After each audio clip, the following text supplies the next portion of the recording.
first pick. I leave the gas when I see these places in commercials and magazines, it's like I can't go there. That's taking me out of my comfort zone.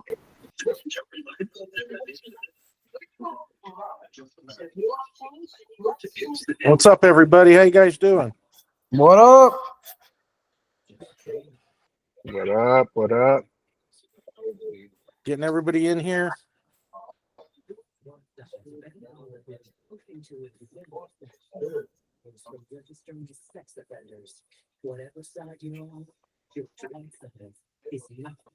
Let's see. It's this one, right? No, it's not this one. Okay. You guys see the screen moving? Yeah. Okay, good.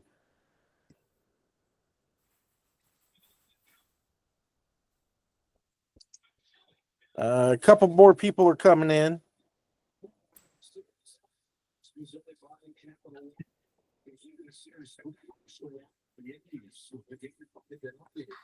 We're gonna start. Oh, go ahead. Who's that talking? That's Chris. Me, Chris Victor. What are you the host? I was just gonna ask. Are we starting at race 6 on Friday? Yeah. You're the I host. just I want to was just suggest to asking. everybody that if you're not talking, to put your microphone on mute, because then there'll be a lot of feedback and stuff. So if you could go back and forth if you want, but if you're not planning on talking, then be sure to keep it on mute. Is my mic working? Can you hear me?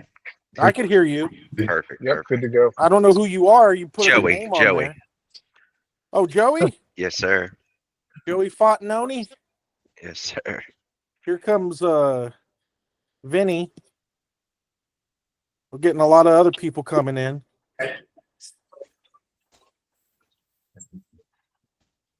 All right. So we're gonna start in the 6th race. Let's see. Where is it? Oh, I keep going to the wrong one. Here it is. All right, here we go. Now it's 5 furlongs on the turf. Anybody got a strong opinion in this one? Yep, I do. Oh, who do we got? Sharice. Which one? Steve. Huh? Who do you got? I've got the 8, wire to wire, Koro Sieg. He will wire this field. Ooh. From Japan. Oh, hell yeah. Japan's going to have a huge Breeders' Cup this year. Yeah, I think so too. Nice lightly raced horse. Nice lightly raced horse. Won twice, 2 to 5 both times. Hey, Nothing Gabe, wrong on this one. I did not use that horse in the contest, by the way. Who, this one? No, I did not.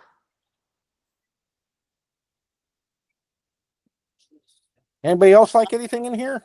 Got to look at Whistle Jacket 7, Ryan Moore, Aiden O'Brien.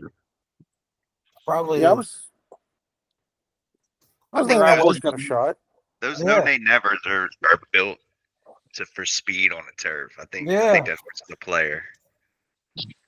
And Sharice, to your point, the Japan horse, do you think he's going to get some pressure from the 10 with Paco Lopez, Governor Spain? Maybe Governor Spain. Yeah, definitely. That's the horse I fear, because we have a horse that's being sold Monday night in Kentucky.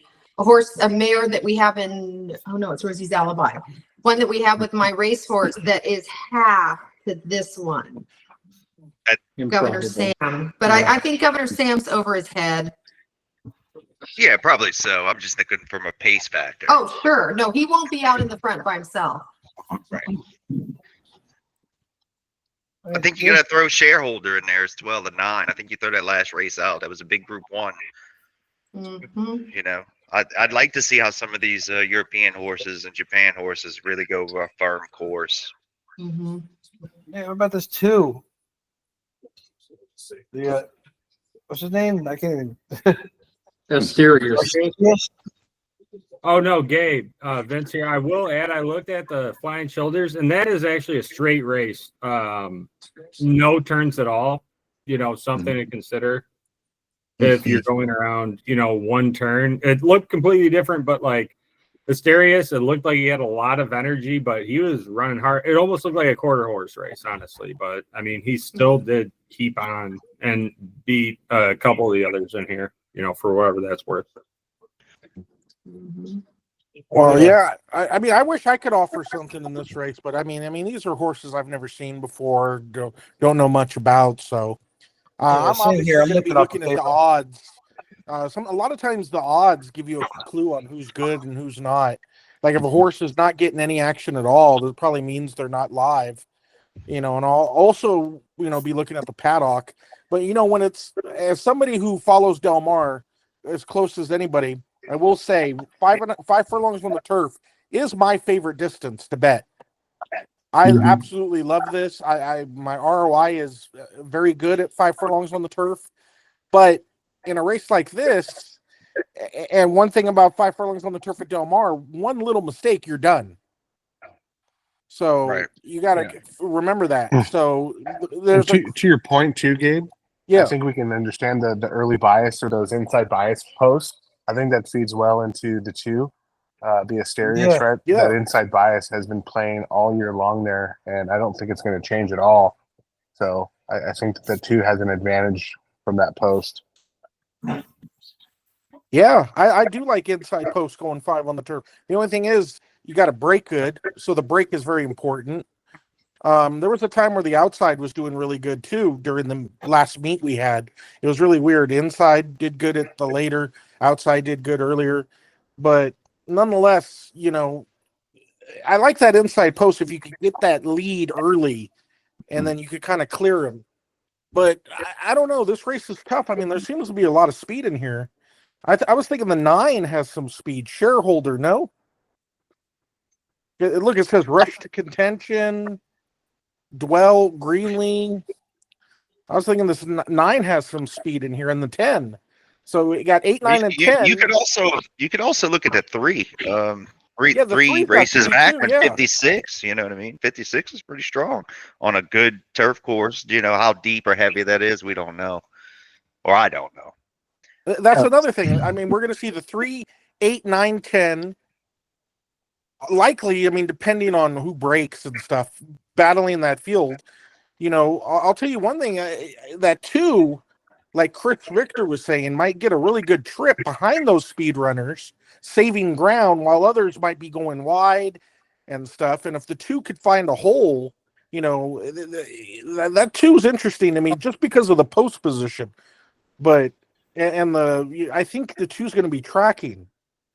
If you watch the race back, I just watched it. I mean, honestly, I think the 2 got outrun by the 3 that had every chance to, win, but almost kind of hung. But I mean, it's tough to know with, lightly raced horses. And like I said, it was a straightaway.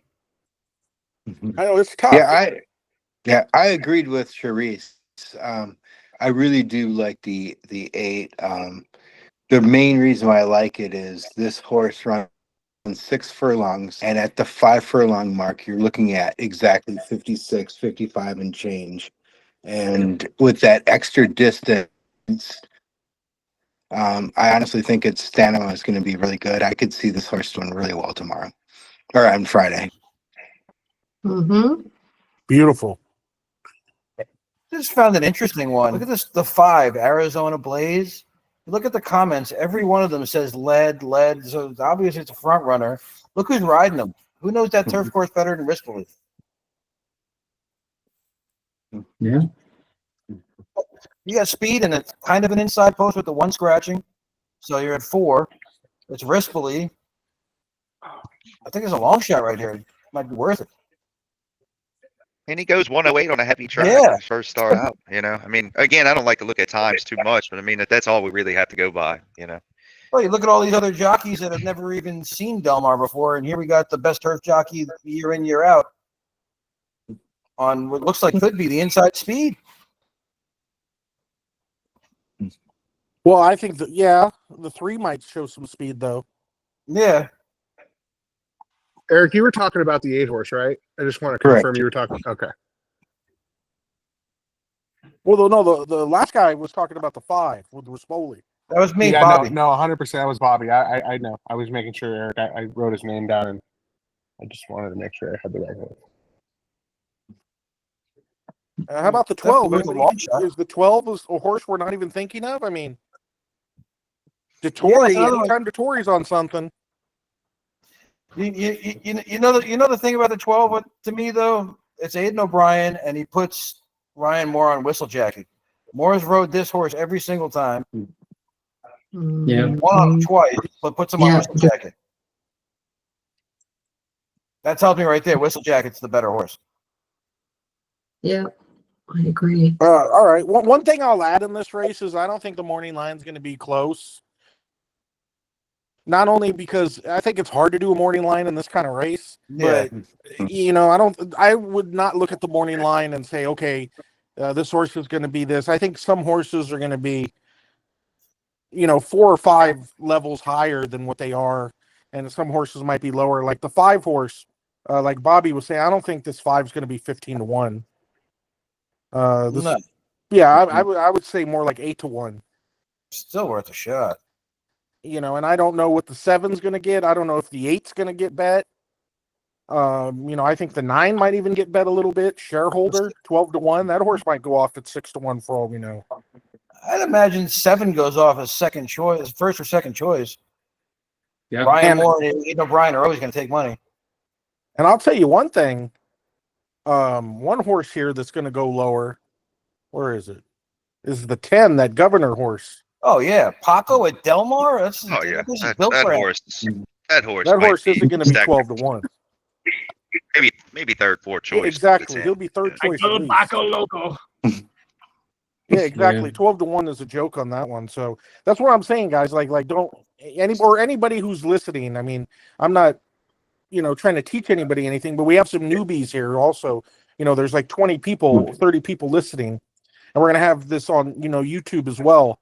So just don't look at these morning lines and say, "Oh, this is what I'm going to get," because I strongly figure that these morning lines are going to change. I mean, the real odds are going to be differing than these morning lines. So don't be like, "Oh, I'm going to get 12-1" and set your heart on it, and then just to get disappointed later on. You know what I mean? Yeah. All right, I think we looked at enough into this race. Can I say something quick, Gabe? Oh, yeah, of course. Look out, throw $2 as a saver on IRAD on the 11 for Todd Fletcher. Yeah. I mean, he ran second in a grade 3 against Menti. I don't know. I mean, IRAD is hungry, man. He had a horrible Keeneland meet, right? Yeah, blinkers on. But yeah, I mean, how can you leave him out of like superfecta tickets? And I would throw $2 across the board on him if he goes off 30-40-1, if he does. Yeah. It's hard to see IRAD going off at those odds, huh? Yeah. Only at the Breeders' Cup. No, I'm glad you mentioned that horse because I mean that's a horse we didn't even look at. Yeah. But yeah, I mean that's another one too. I mean, this is how it is. This is what makes the Breeders' Cup the Breeders' Cup. Horses like this, 30-1, 20-1. Let's say he goes off at 20-1. I mean, how often do we see IRAD at 20-1? We're going to see it a couple times this weekend. Mm-hmm. At the end of the day, it's a turf sprint with a bunch of 2-year-olds. Anybody can win this race. Exactly. I think it's going to be chaotic, and this is not a race where I'm going to key one horse. And no, I mean, I'm going to root for the 8 though for Charisse. I mean that horse does look good. Where's Wesley Ward when you need him? Yeah. Where is he? He should be here. All right, let's go to the 7th race, the Breeders' Cup Juvenile Fillies. Let's see. Non-compliant scratched, right? Non-compliant scratched. Yeah. So this one, Immersive is going to be ultra tough to beat. But I think the 2 right on the inside, I think they added the blinkers last time and wanted to try to get this horse to relax a little bit. And I don't think it really worked out. I think the 2 is going to be a pace presence here, taking the blinkers back off and getting back to Luis Saez.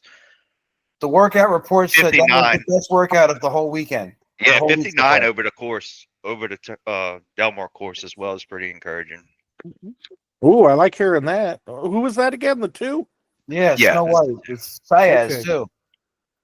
I know Sayez, man. We know what he could do. He's one jockey that I don't like to bet against. I mean, He is wakes a horses maiden. up. His horse is a maiden, but I see him in the top 3 in this race. What That's odds do you think interesting. we're gonna get? Yes. Oh, sorry, that was my winner. Was the 2.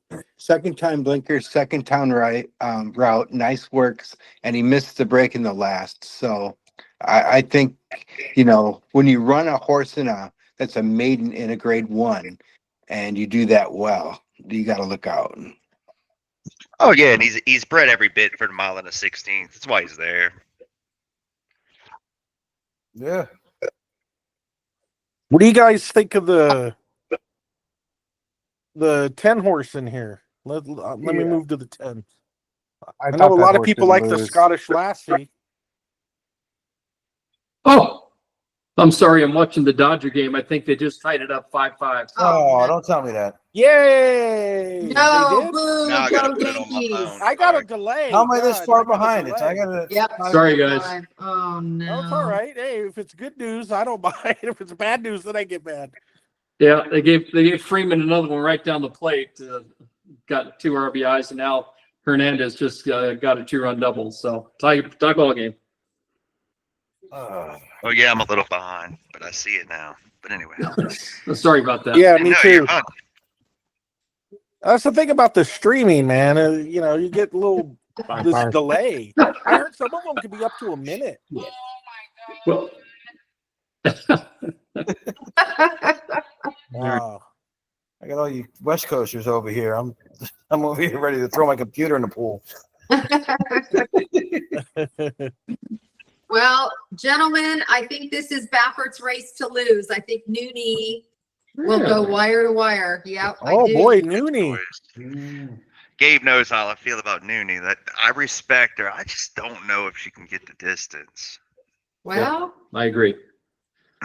I mean, she's going to be out there. I mean, she's going to be the pace. And that's all she can do, in my opinion. mhm. But I respect your opinion. I just don't know about the distance for her. Then this, I hear a lot about this 9 American Bikini Yeah. Yep. Japanese horse, and you got Ryan Moore on him too. Mhm. I've been hearing some stuff about that one too. Yeah, American Pharaoh by Bernardini Mare won the last 2 races. One of them by 7. Definitely stretching out, but obviously the breeding is Right for it for sure. Yeah. And I'll throw a shot in here that I think is going to improve to the 5 quick kick. I think it's going to be right there. I think he got a pretty deep. He got beat up a little bit at the break last out, and I think this horse might be on to improve with the distance. Yeah, I don't love closers at Del Mar though. No, right. But I mean, Saratoga 22:45. 2 races back probably fits it. I don't know if they're going to do something with the track to improve it, but I will say that I hope not. I've been studying my ass off for fast track. I actually like Quick Kick in here also. One of my top picks for the Thoroughgraph numbers are really good on this horse compared to everybody else. If you're a Thoroughgraph person, I'm with you closers, but if you look, he's not really a dead closer. This horse is still 2 lengths out of it, at the half-mile pole. So horses like that could win at Del Mar. It's those deep closers that, those senior Buscadors kind of styles. I think he gets the perfect trip. I mean, with Nooney, I think Nooney's going to be there. The 2's going to probably go forward with size. I think this is going to be a pretty hot pace. Yeah, it looks like 4 is going to go. Mm-hmm. Oh, well, also the 1. I mean, isn't the 1 going to go? 1's going to go.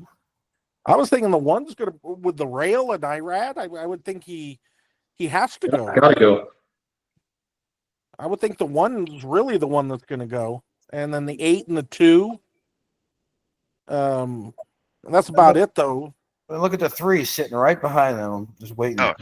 Oh, yeah, the 3's going to get that nice strip, huh? Uh-huh. So is the 5 though. I think 3 and 5 probably be next to each other. Yeah. And the 10's going to do the same thing. Yep. I don't know about Nooney. I'm to be honest, the way when I first looked at this race, I was kind of happy there was 2 Baffert horses in here because I wanted to bet against both of them. Neither of them were impressive to me that much. So I was hoping to go against both of them, but they scratched on Compliant. I think we're not talking about Scottish Lassie enough. Yeah. Let me just tell you, this horse got a 3 last time, Thoroughgraph. Nothing else in here has ever ran better than a 6. Yeah. Yeah. What are your thoughts? What are your thoughts about that post, that outside post at Del Mar? I think it fits perfect for him. I think he's going to come out of the gate and he'll be able to slide over. Yeah, I mean, you should be able to, because the 8's going to, go first. It was going to be the 9 post now, right? With the scratch. Yeah. So even better. 8, yeah, even better. I think it'll be all right. I don't mind it too much. Oh wait, look at the 9 too in the comments. Led throughout, set pace easily. So that's another front runner. Yeah, I didn't even notice that. That's true. And yeah, you know what I might do in stretching this from- race, guys? I might go 3, 5, 10 exacta box. Kind of thinking the Don't speed. leave the 2 out. Don't leave. Oh the wait, 2 I out, like the Gabe. 2 also. Oh, I Yeah. forgot. Oh God, no. Gabe's me and Eric's top choice. Yeah, no, the 2. No, I I like got the too 2 many. also. Maybe not top choice. That horse is going to be there. I think. I really do. Yeah. No, you're right. You're right. There's a reason they put a maiden in this race. 2, 3, 5, 10. That's my, maybe trifecta box. But then this 9, I don't know. Who knows Well, how I can good leave this that 9 bikini out. is? You got to go 10 What? on top to those horses. Yeah, who do you like, Chris? I like the 10. I put him down as he couldn't lose. That's what I put down in my form. Can't lose. I'm just being honest. That's just who I like. No. I mean, you got a horse who got a 3 Thoroughgraph compared to horses that never ran better than a 6. When I see that, I mean, Thoroughgraph bettors are going to be singling this horse, I bet.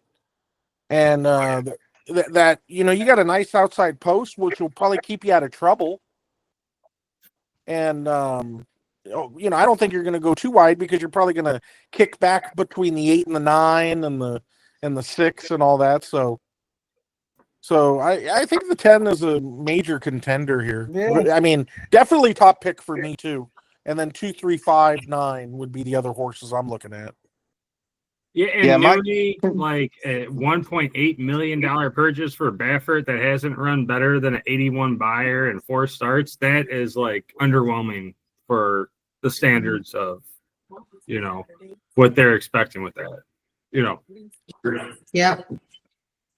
I mean, But when you look at Nooney on the track, she looks like 1.8 million. The last time I was at Del Mar and I saw her, I could totally see why they'd pay that. She's a stunning horse, but So did If Nooney was in the Phillies and Mare Sprint as a 3-year-old, 4-year-old, I think you'd be talking a different story. yeah. Sounds like Maramati. I don't know if you guys have noticed, Like a fucking green monkey.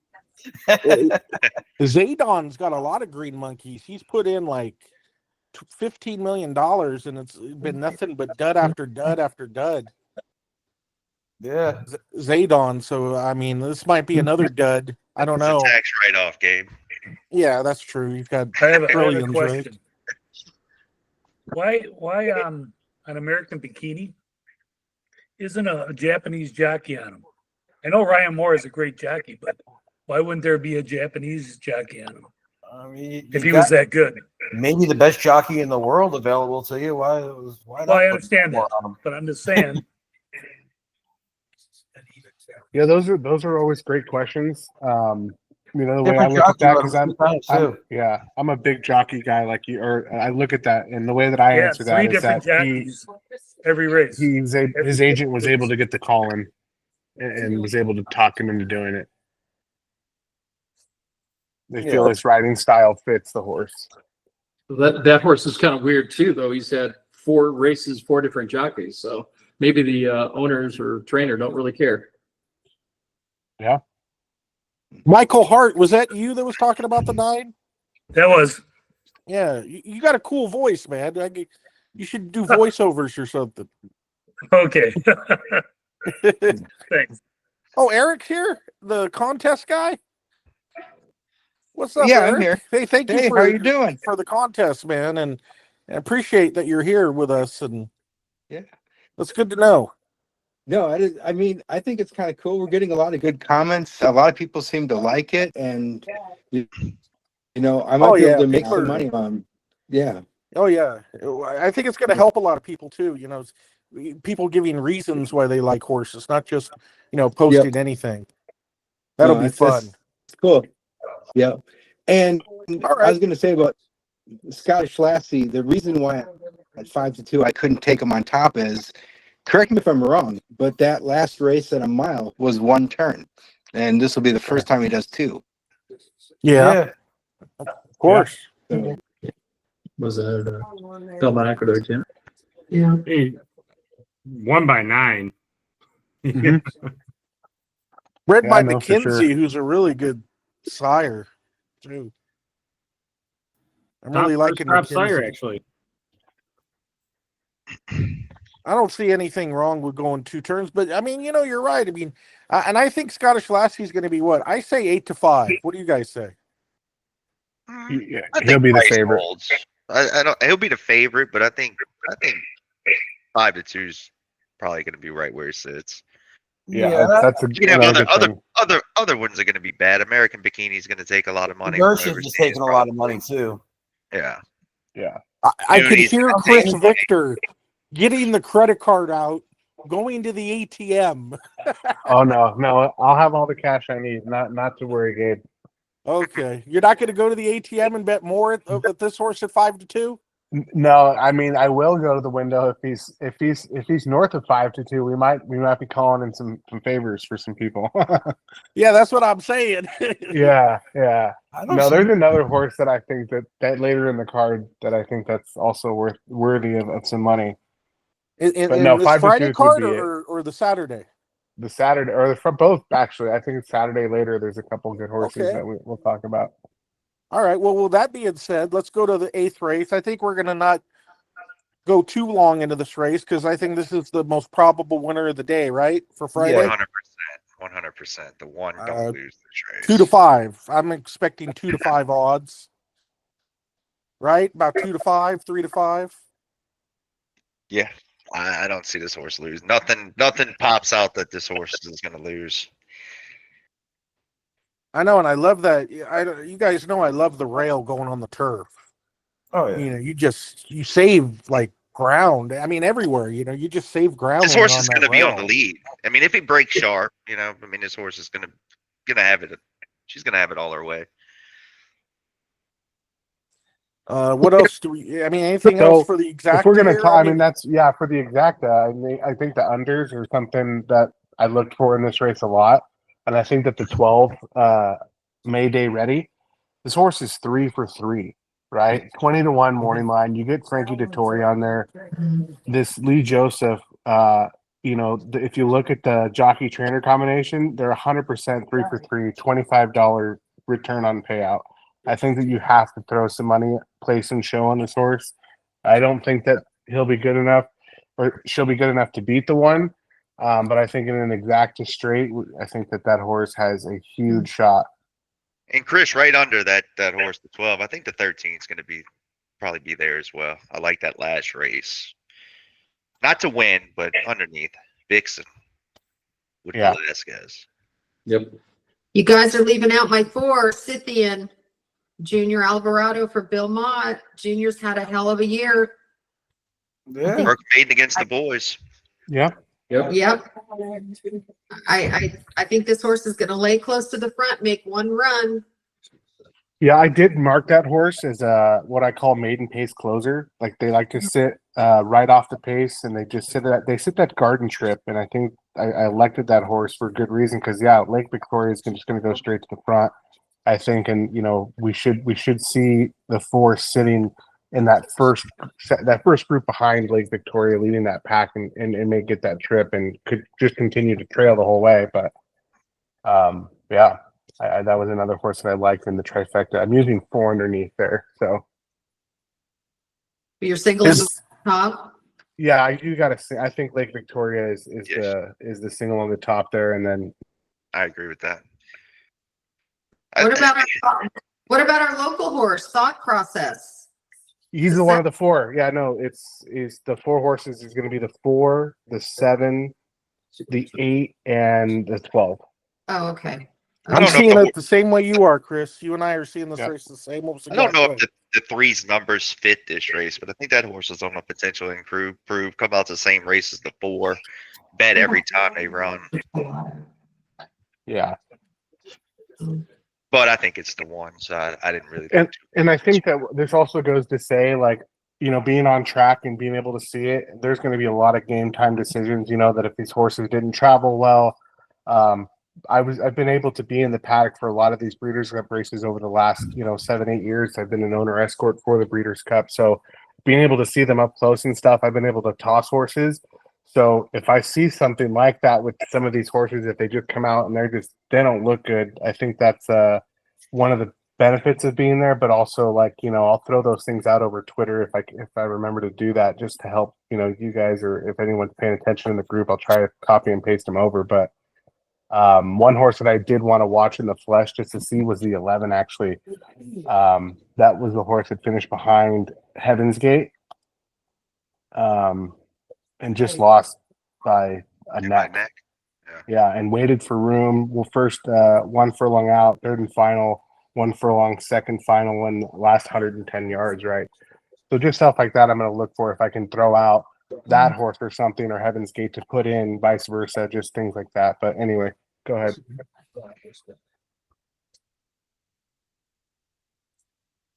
There's no going ahead. Oh, okay. Well, let's just talk about one more horse, the 9.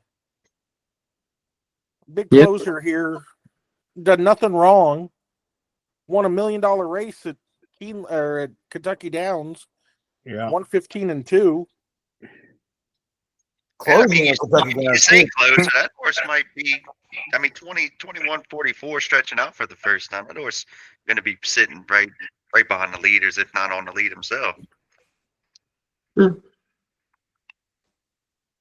I think the 9 is a horse I wouldn't want to leave off either. Of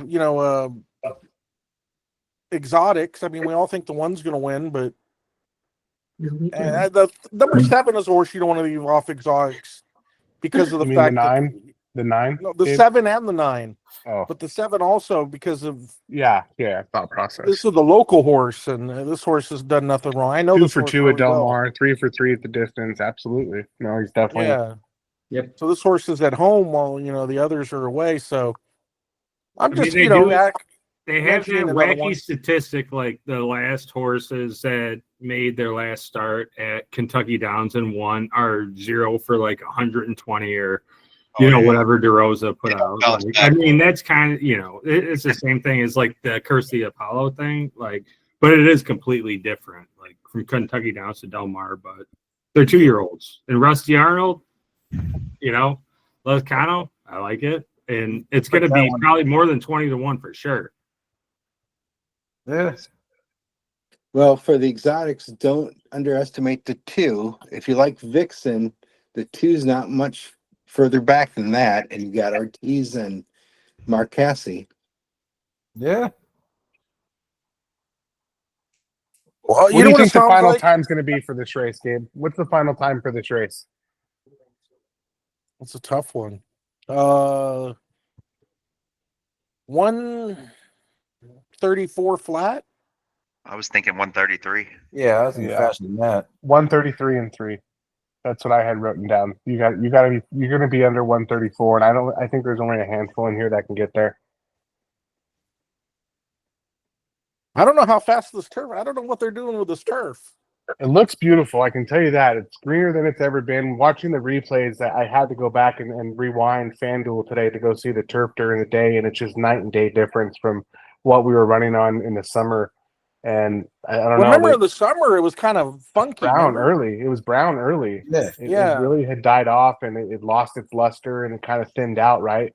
I think you'll be surprised when you see it. It's super lush and thick, and I sent a text out this morning to one of our trainers, and I asked him, "Hey, is it thick or is it nice?" He says it's very plush. So, we'll see what we get. When the first race goes off on that turf and kind of in the early cards, right, to kind of gauge. But yeah, I don't think it's. I don't know. I don't know what to think yet. That should help the European horses. You would think so, right? Yeah, they would have been at a disadvantage running on the Del Mar turf of the summer. Yeah. We'll see. Well, it looks like this race is the number one Lake Victoria and anybody else, because we all like One the all. different horse for, Yeah. for One second. with an One or all. all. Exactly. Breeders' Cup Juvenile looks like a very similar situation. A lot of us are going to like East Avenue, right? Let me tell you, I'm super excited about this race. This is I don't know, I'm Joey or whatever. I don't know what it says on the thing, but East Avenue Gaming, obviously, probably the two horses that to beat. But I went back and watched the March work of the 8-horse Shouldn't Believe as an $800,000 purchase in March of this year. He worked 9 and 4, and this horse, his stride is unbelievable. I think he can go for as long as he wants to go. And go back, and you can still pull up the work. If y'all like to watch works, go look at that OBS sale work, and it's top notch. He's out of a race mare too. That mare win 18 races. I'm jogging my memory, but the mare win a lot of races, and this horse's stride is unbelievable, and he's fast. Yep, I agree with that. And they paid 800 grand for the horse, and they ran him once in August, and they just sat on him knowing where they were at. And his first race was at 1 1/8 to win by 5 as a first-time starter. I don't care where you're at. That's pretty strong. Now again, East Avenue's probably on a completely different ball field from what he's done in the past, but that 8-horse will be there. What about Chancellor McPatrick closing at Del Mar? What is everybody's thoughts of that? Del Mar just didn't play the closers for everything that I watched over the summer. Not at all, but I know he's such a beast, and there's so much speed in this race. Yeah, throw him. I mean, the last time, I will say one thing: Pratt's smart. I don't think he'll leave his horse with too much to do. If it was another jockey, I'd be a little concerned. But Pratt's probably the best tactical jockey in the whole country. Probably, in my opinion, the best tactical jockey since Chris McCarron from back in the day.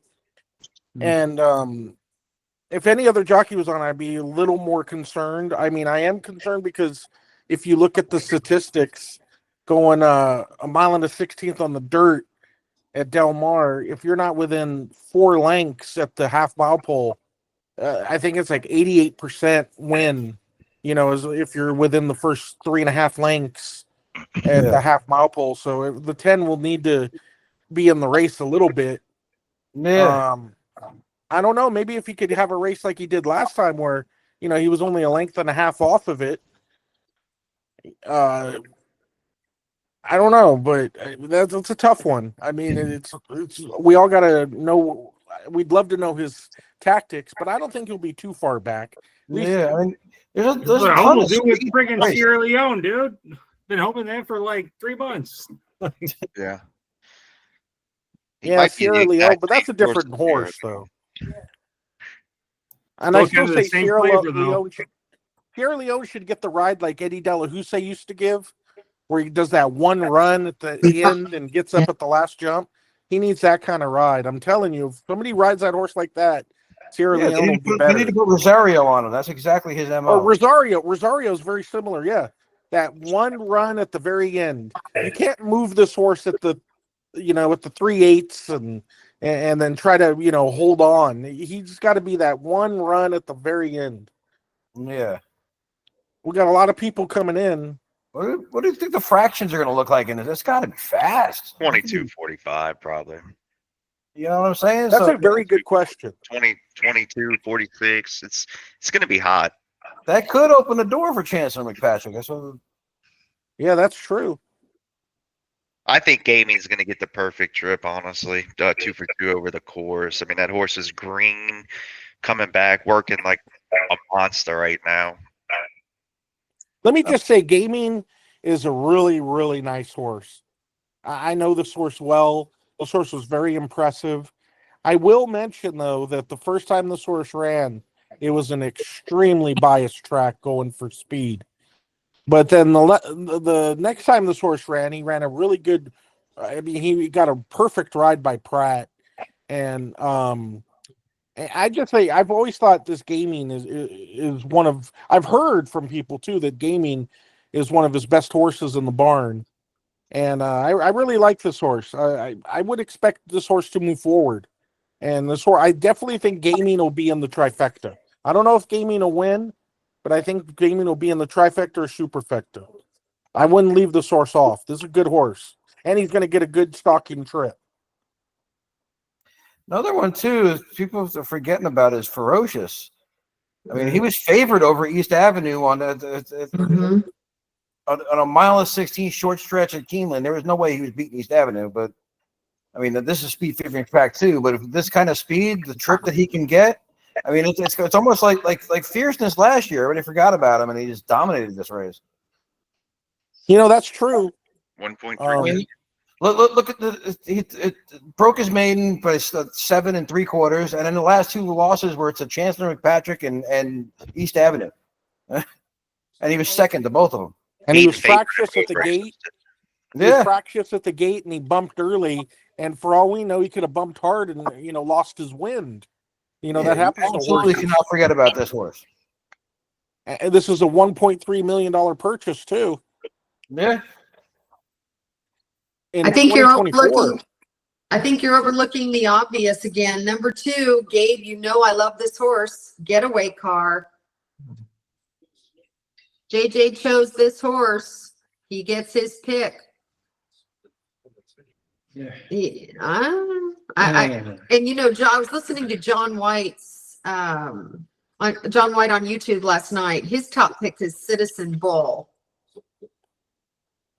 Yeah. You like Citizen Bull? Yeah, he likes them on top. Yeah.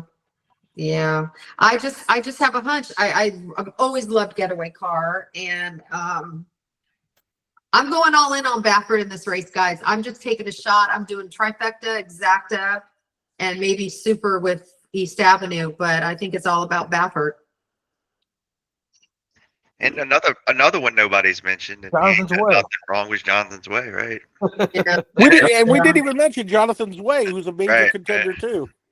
Yeah. Yeah, undefeated. I don't know.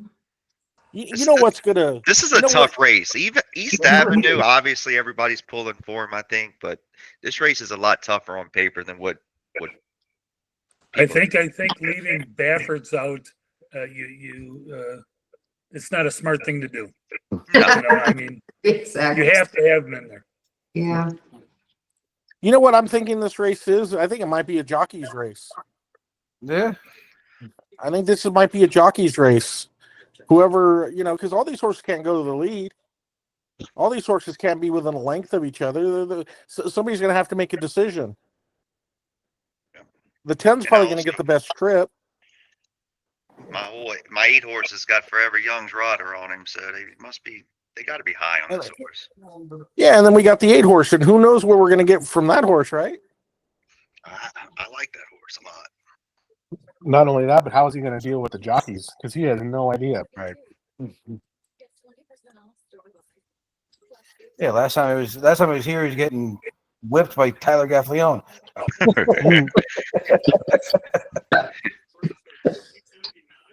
I just can't get away from the 7 being an undefeated Baffert horse that we're probably going to get somewhere, but we're probably going to get probably 6 to 1. I don't think we'll get to 8 to 1. And I love East Avenue on the rail because I think that's the only way you're going to beat them by the 2 gets sent. I think Baffert's going to tell the 2 to go. And if you'll look at the numbers, he's faster in that first quarter than East Avenue's been. So East Avenue's going to have to get in the pocket. Now he might still be able to work out a trip from there, but he hasn't been able to do that yet.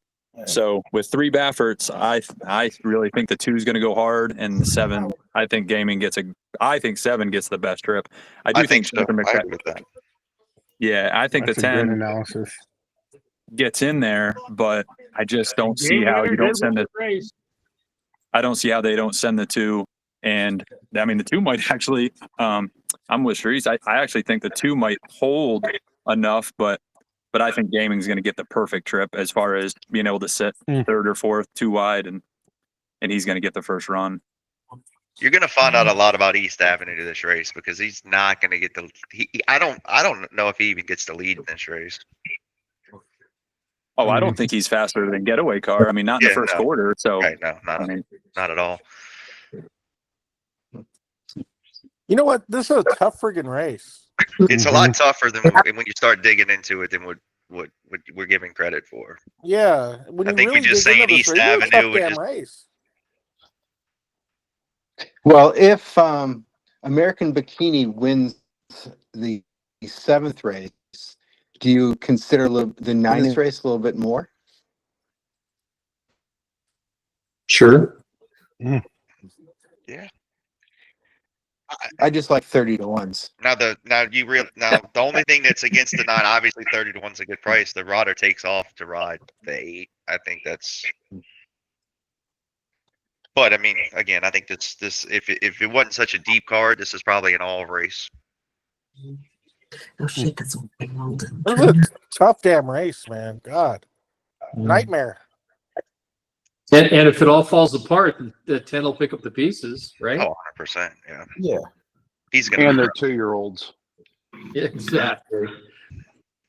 Gabe, I've been quiet enough. It's Jordan in Washington. What's up, Jordan? Hey, I'm looking at this thing, I guess a lot different than you guys. I see 7 horses that want the front end, and I see 2 horses that are going to just eat this thing up. And I think it's Jonathan's Way, and I think it's Chancellor McPatrick. I think all these owners these trainers are speed minded. They just want to get to the front end because they're where they're at Del Mar, Baffert being one of them. And I just think there's only 2 horses that are logical. Everybody's going to go for East Avenue because he's on the rail. I think the 2 pinches him. We've seen it happen many times in Breeders' Cups races. Jonathan's Way, I think, is just a guy who he got pinched in his first outing, drew away in his first outing. Second outing, he actually showed semi-speed over there. And he really stalked and he just sat off of it and he went by. I just think there's 4 or 5 guys that want the lead, and I think he's just going to take off. I love the 5. And looking at it a little further too with Chancellor McPatrick. I mean, the first race he was way out of it, 7 wide and upper, good finish, right? The second race he's way out of it, bumped and hit at the gate. When he gets a decent break and he's fairly close in the first turn, only 5 wide. I mean, he's much closer. He's 4 lengths closer, 6 lengths closer. I think Chancellor McPatrick with a good break could be a little bit closer than what people think as well. I agree. I also think Shin Believe too. Who knows, right? I mean, the guy could go to the front end too. We have no idea, right? So I don't know. I just think this race sets up for somebody closing. They have to obviously be close to the pace. They can't be a mile away. But I don't know. I just see the 5. I circled the 5 heavy, and I love him. I think it's a jockey's race. And let's not forget that Storm the Court actually won the Breeders' Cup Juvenile at one time too. Oh God, don't remind me of that, please. All right.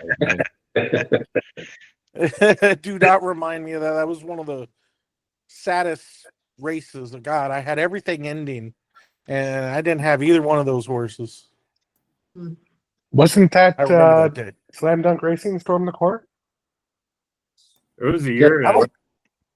It was a Peter Urton horse. Yeah. Yeah. Was it? I'm almost positive that was his horse. Yeah, Brittany was there crying in the friggin' winner's circle, man. So was I. You were in the parking lot. They were in the winner's circle. I was crying for other reasons. That was the phoniest race of all in the history of racing, though. I mean, so many horses fell apart in there and didn't run. Is that it for the? There's one more race. God. Yeah. All right. Well, let's get going on this 10th race, the Breeders' Cup Turf Juvenile. I remember looking at this race. I'll start off this race, and I was thinking 4, 11, 13. 4 is going to be a single for me. Yeah, I love the 4 too. I mean, But look 7 out- wide bumped at the start. Go 132 and 2, beaten favorite. 2 starts back. He beat New Century. I think this is a single for me. So we're not using the undefeated Chad Brown, Flavian Pratt. I mean, I'm not. I just. I am. Yeah. This is my race where I told you I'd give you a bomb. Oh, is that Chris? Yeah. Who is it, Chris? The 6 Iron Man cow. I had a feeling. I swear. You notice where the form was. Yeah, where your screen went. Yeah. I think you could phrase it here. I mean, two for 2 at the distance. He's already run at Del Mar. He's going to get that local competitive advantage. The 6 hole is a great spot for him to break from here. I just think that he Freysu's, what did they say? The top or the 80% of the turf races were won by 4 jockeys or 5 jockeys, and he led that with JJ. Hey, isn't this that horse where you had the 3rd horse and you bet it big, and we were together at the front runner? Maybe. I'm sure. What do you mean, maybe? You don't remember that? Remember, you had the horse that ran 3rd. It was the 4 horse with JJ. You bet 50 to win in place. Yeah, I'm sure I did. Yeah. I don't know. There's a lot of horses like that, Gabe. Well, this race I'm playing the ice cold Appleby. Appleby.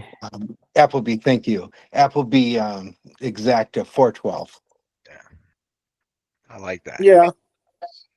I mean, this race to me looks like the foreign horses dominate.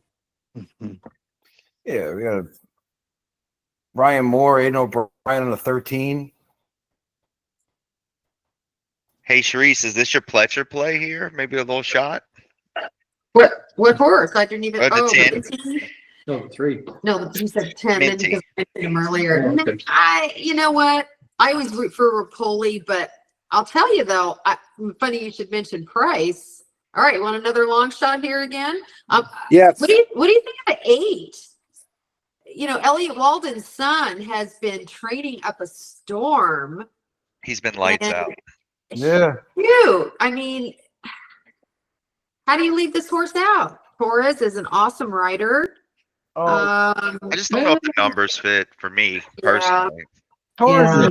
I like Christian Torres, but putting him on a turf course with William Buick and Ryan Moore and all that. I mean, that's tough one to get by. Okay. He's going to get an education, that's for sure. But could the 10 be the speed of the race? I mean, yeah, absolutely. Yeah.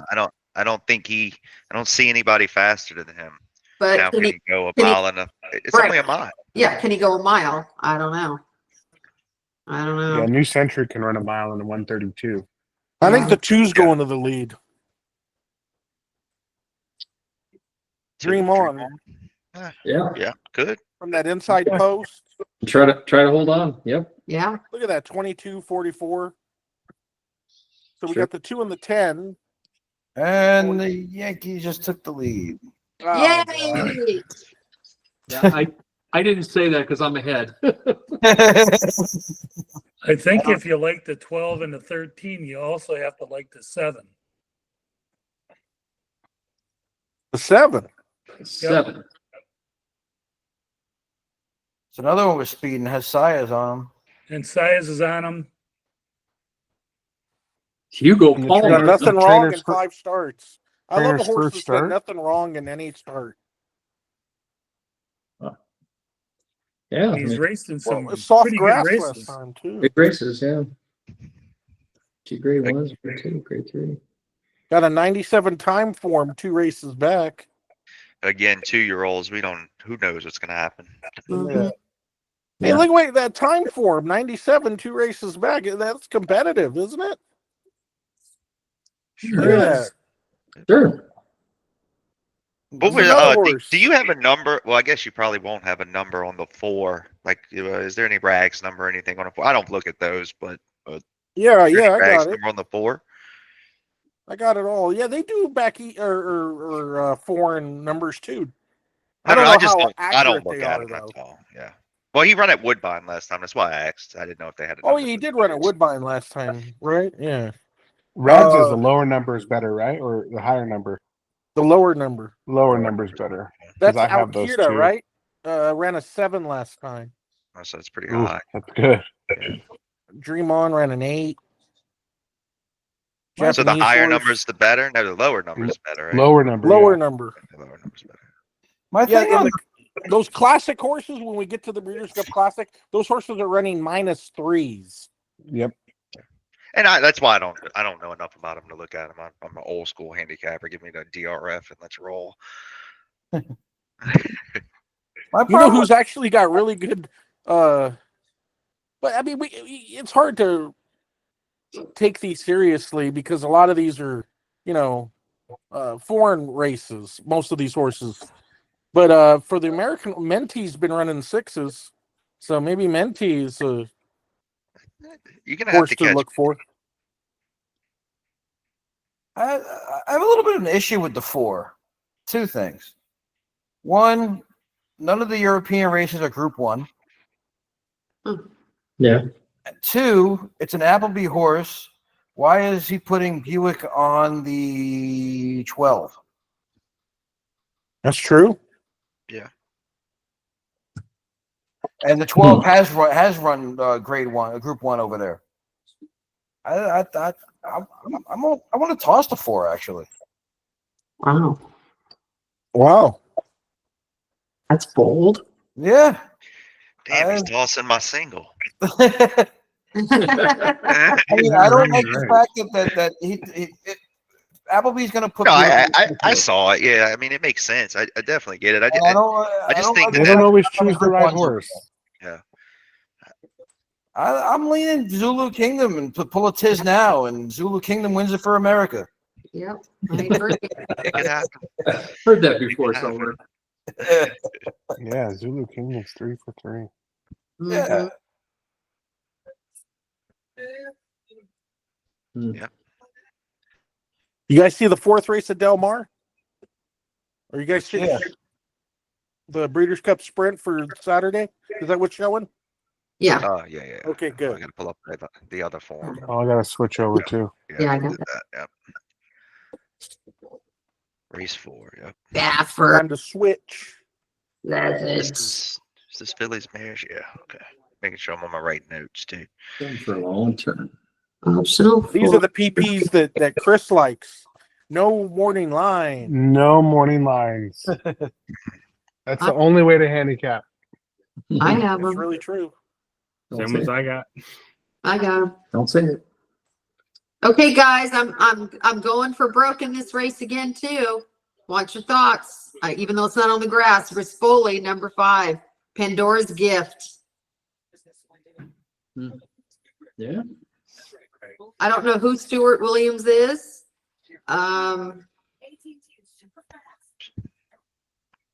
Okay, nobody's saying anything. To be honest with Hold you, on, I was between 2 horses here. That's probably why.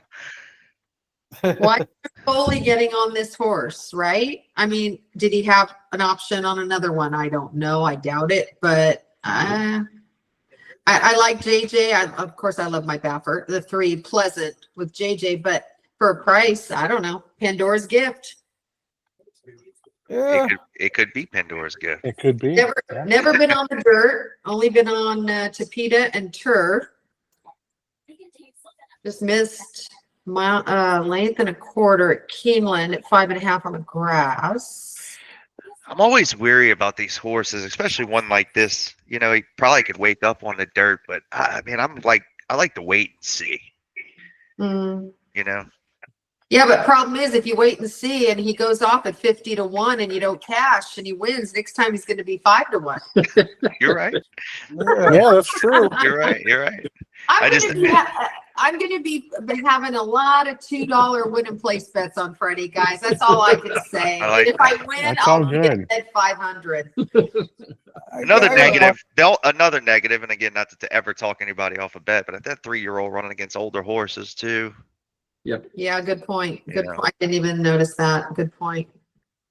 And I think Society's so classy, and Ways and Means is going to get the perfect trip. That's the 2 horses I have here. Ways and Means is 3 also. Yep. Yeah, but proven on the dirt, I guess. Yeah, Ways is a lot tougher, she's yeah. definitely a sprinter or 7 Mhm. furlongs right in her wheelhouse. Pratt. I'm between 6 and 9 all day. Yeah. Silla's going to be there somewhere, and Volva, but I can't get past 6 and 9. You guys heard it here first, okay? Drayden Van Dyke gets his first Breeders' Cup win with Mr. Sappy. Okay, they've had a phenomenal year in Florida at Gulfstream, just tore it apart. This is the one and only entry they're sending, and they're leaving the king on top. I like that. Okay. They have been hot. They have been hot. I am the player that plays against Gulfstream horses. I don't feel they travel well. Especially non-championship meet Gulfstream horses. But this one was at Saratoga, and no, this horse is nice for sure. Yeah. He's here. She's here, I should say. The whole closer at Del Mar angle with this one for me. I don't know. And with Van Dyke having to be that closer. I don't think he's going to close necessarily. I have him sitting a little bit closer like he did at the Aqueduct race back in May in the Grade 2 Ruffian. He had to sit up a little bit closer than he normally has in his running lines. And he's 5th by 14, 5th by 9, 5th by 7. These are 5th by 4, 5th by 3. He definitely needs to lay up. I agree. Yeah. I'm with I forget, I'm not sure who it was I was talking, but I'm with whoever was talking about Society. I just think this horse is just too classy here. Now I will have the 4 on most tickets. If the 2 speeds this up just a little bit, puts a little bit too much pressure on Society, I think the 4 is the one that's going to be just off that benefits there. I don't see anybody else. I really like Volva. Yeah. So I'm actually hoping for that trip last race, kind of sitting just right off the pace with Society. Yep. I figured the 2 would be the speed. Yep. And I guess the other thing, so the last 2 works at Keeneland for the 4 look really good. And I've got a guy that's up there at Keeneland that this is one of the horses that he dropped, said that if this is one of his best prices that's up there at Keeneland. Yep. What horse? Baba. Oh, Baba. It's good information. I think this race is very top heavy between 4, 6, and 9. Yeah, that's. I don't see anybody else winning this race. I mean, absolutely. I feel like you go with one of those 3. Society is obviously the class of the race, and the maybe 10, but yeah. Since Ways and Means is cut back to 1 turn, I mean, different horse, phenomenal, a different horse. You know, I mean, now I'm exactly where you guys are at. I mean, I think it's those 3 horses as far as horizontal tickets. You know what I mean? I mean, I think Torpedo and a Power Squeeze. I mean, we can't take anything away with that race she run against Power Squeeze. I mean, you only got beat at length, and Power Squeeze is probably the second best, 3-year-old in a filly in the country. Yeah. Yeah, that's true. Maybe Gabe, I'm with everybody else. I go 4, 6, 9. I got a $20 exacta box circled on that one. I think that's a. Yeah, I think I'm going to do the that's same an easy thing. play. I'm going to go with you 4, 6, 9. Yep. I can't see anybody else doing anything much in here. All right, let's move to the 5th, the Breeders' Cup Sprint, Turf Sprint. 5 furlongs again, my favorite distance. Who we got here, guys? 2 horses. The easiest single of my life. Cogburn. Cogburn at 5 furlongs at Del Mar. Did you see that Jiper? 107. He ran 5.5 furlongs faster than most horses run 5.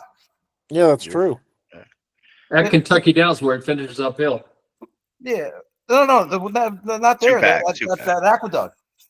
Oh, I know. Saratoga, I mean. Yeah, for 50. Yeah, he ran sub minute. Yeah, I watched that race. My jaw dropped. That was a monster race. The greatest turf sprinter I've ever seen in my life. Nobody beats this horse at 5 furlongs at Del Mar. I agree. I don't think anybody beats the 9, but I think you're gonna see a real big step forward with the 10. Come out, hadn't started since January. Win first time out for motion.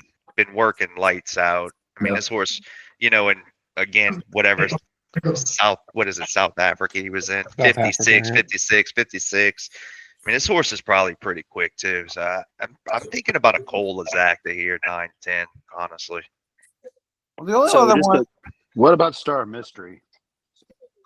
Oh. Yeah, I checked him too. Yeah, I think the last race was a perfect setup, and he can sit the trip. And if it's that fast up front, I think he'll run him down. Yeah. Star Mystery. So I'm with everybody else. I think the 9's a great single, but just a little tidbit. Everybody's going to see a lot of money on the 12. I like single and the 9 up front on my vertical tickets, and then trying to get a number. Maybe the 1, the 2, or the 11 in second. But the 12 is never. He's been running straight his whole life, though he's never going around a turn. I think he's a monster, but I just can't bet a horse coming over here that's never went around a corner. And is coming from the 12 post. Yeah, that doesn't help. I'm looking at the 6. Somebody had mentioned the 6, but I mean that filly's been doing it all against the boys. Everything she's done is against the boys. Got beat three quarters of the last time out against the fillies. It was me. I watched her run all summer too. Yeah. I think she's got a big shot. And if you look at that Saratoga 2 back at 5 furlongs, it was a 55 flat. Yep. Finish up in a minute. Yep. For you players that do like trifectas and stuff, this is a local horse. I know this horse really well. Notorious. This horse is visually impressive. I've seen this horse numerous times right in front of my eyes close. This horse has a turn of foot that's really good. And I just think I don't think this horse is going to win. Don't get me wrong, but if you're betting trifectas, put this horse in there. This horse might even sneak in the second. If this horse gets the trip with that good 2 post, saved ground, 3 for 3 at Del Mar, and I know this horse really well. This horse's turn of foot is amazing when he gets to the outside and closes. I mean, you could see the smoke coming from his legs. Who was the favorite in this race last year? Which horse good? Notorious, the 2.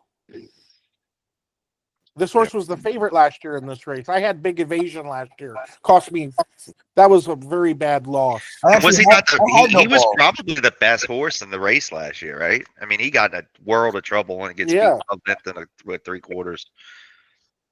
When this horse gets a clear trip and he gets to close him, God, is he a monster. This horse is visually impressive. And Friezu's a really good jockey, too. He's very good at 5 furlongs on the turf. Not all jockeys are, let me tell you, at Del Mar. I think the problem with this race is just there's nobody that can even get close to the 9. Yeah, I know. That's the thing. The 9's going to get to the lead and, probably say goodbye, and then there's going to be a fight for second and third. It's the 9 with the 1, 2, 11, 12 with the 1, 2, 11, 12. I like it. Can you put the 10 in the third hole for me? Yeah, I'll throw that in there. No one's even mentioned the winner yet. I'm sitting here listening to you guys. She's going to say, let me guess who she's going to say. Big Invasion. Go ahead, guess. Who? Big Invasion. Oh, hell no. I was guessing. No, she's going to say AG Bullet. No, who's the best turf jockey out here? Who? Come on, guys. Number 7, Howard Wolowitz. Howard Wolowitz. That was my boyfriend's name when I was 8 years old. And I married him. My last name would be Wolowitz. The problem with that horse is everybody that's come from Kentucky Downs is like 0 for 200. Really? Yeah. And where's Cogburn's Cogburn gonna from? Cogburn's gonna break that though. That's the time where it's gonna hit. So you gotta play the odds. So if 0 for 200, you're coming now at 1 for 201. You're getting close. You're due. Your due is right. Man, if I hit all these long shots, you I guys know. are going to be calling me going, who you got? Who you got? You're buying dinner. Yeah. Oh, hell yeah. No, I wasn't joking. I like that horse. I love, of course, Pratt, but he'll lay relatively close. I mean, I don't know if he has the class, probably doesn't, but 30, Won a 40, great one. Jose D'Angelo, come on. You got to give him a shot, right? Well, grade 1 at 114. Yeah. 6.5. That's quick enough.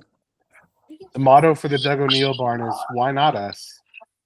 So Yeah. What he said, if we're in the starting gate, we got a shot, right? that's right. I Do we believe have that. to even look at the 6th race? I believe that Howard Wolowitz tied the track record last time. He went I what, think you're right. 107? 114-1, going 6.5. So Charisse is going with a horse who broke a track record and has the best turf jockey, and we're all telling her no. No one said no. That's not true, That's Dave. okay. No one said no. I'll take down these pick 6s on Friday and Saturday all by myself, Gabe. I want in, Yeah. Sharice. How much are you playing for? Huh? I said I want in. How I'll play much you? I'll play a cheap ticket. You want to play it? Yeah, I always play cheap tickets. Why not? It's gonna pay. It's gonna pay. Ka-ching. All right. It's gonna pay. All right, let's go to the Distaff now. The Phillies. This would be a very tough race, isn't it? Yeah. I don't think so. All right. Well, here's my only question with this. Is she horse of the year? Not even that. If she wants. What do you think the double pays with Cogburn and Torpedo Anna? $5. $4 possible. $4 possible. Yeah. 480. Yeah, that's about right. 7-10. I'm thinking of really sending it in on that double. It just looks too easy. Oh no, $6. I'll say. Well, let me $6. tell you, to that point, it's a little off cue, but to that point, I played a late double yesterday at Delta. I played a $100 double, 2 favorites hit. I got back like 540. That's not a bad bet. No. Yeah, You know what I mean? this stuff with all these great horses, all the money in the pool. I mean, imagine getting $6 on Cogburn and Torpedo Anna. Oh, man, that would be amazing, huh? $5 $50, even. Like, 300. Geez, other $300 double easy. That seems that obvious to me. for $50. Yeah. It'd be the same thing as like Bricks and Morgan Matoli, dude. Like, yeah, it's obvious as hell, but like, shit, why did I do that? Like, People don't bet it. Yeah, no. there was the same year. Like, it's like, And I know this, and again, we always, I mean, it's our motto to try to beat the favorite, right? But why? How good is the 9? You know, a justified out of the Mare. Yep. You know, again, 7 for 7. Anna's had a tough campaign. She's a monster. I think she is the horse to beat. But you know, Awesome result. Yeah. I think this goes back to what Victor said. You take a peek at her when she comes into the paddock, because I heard she got a little nicked up in the van ride over. Who was the one that got turned out or turned up? There was a Japanese. I have to go back and look. I saved it. This was all. I believe it was Awesome Result, right? The one. Yeah, he's got his rein. No, wrapped it was around it was the something. horse in the Juvenile. The one I Yeah, talked yeah. about, the 8. The 8 Okay. Yeah. and the Juvenile. Acted up on the track. Yeah. Yeah. Don't you? But no, think I agree with you. I circled Awesome Result. To your point, I think so. This is going to be embarrassing, but I'll admit it's the last favorite, one of the 9 favorite that I tried to beat was Zenyatta in Delmar, and I tried to play exactas and everything to beat her, and obviously that didn't turn out very well. But I say that because you're going to make a ton of money if you're right, if Torpedo and it doesn't fire. And I look at the same thing that you just said is how many races has this horse run and run so well?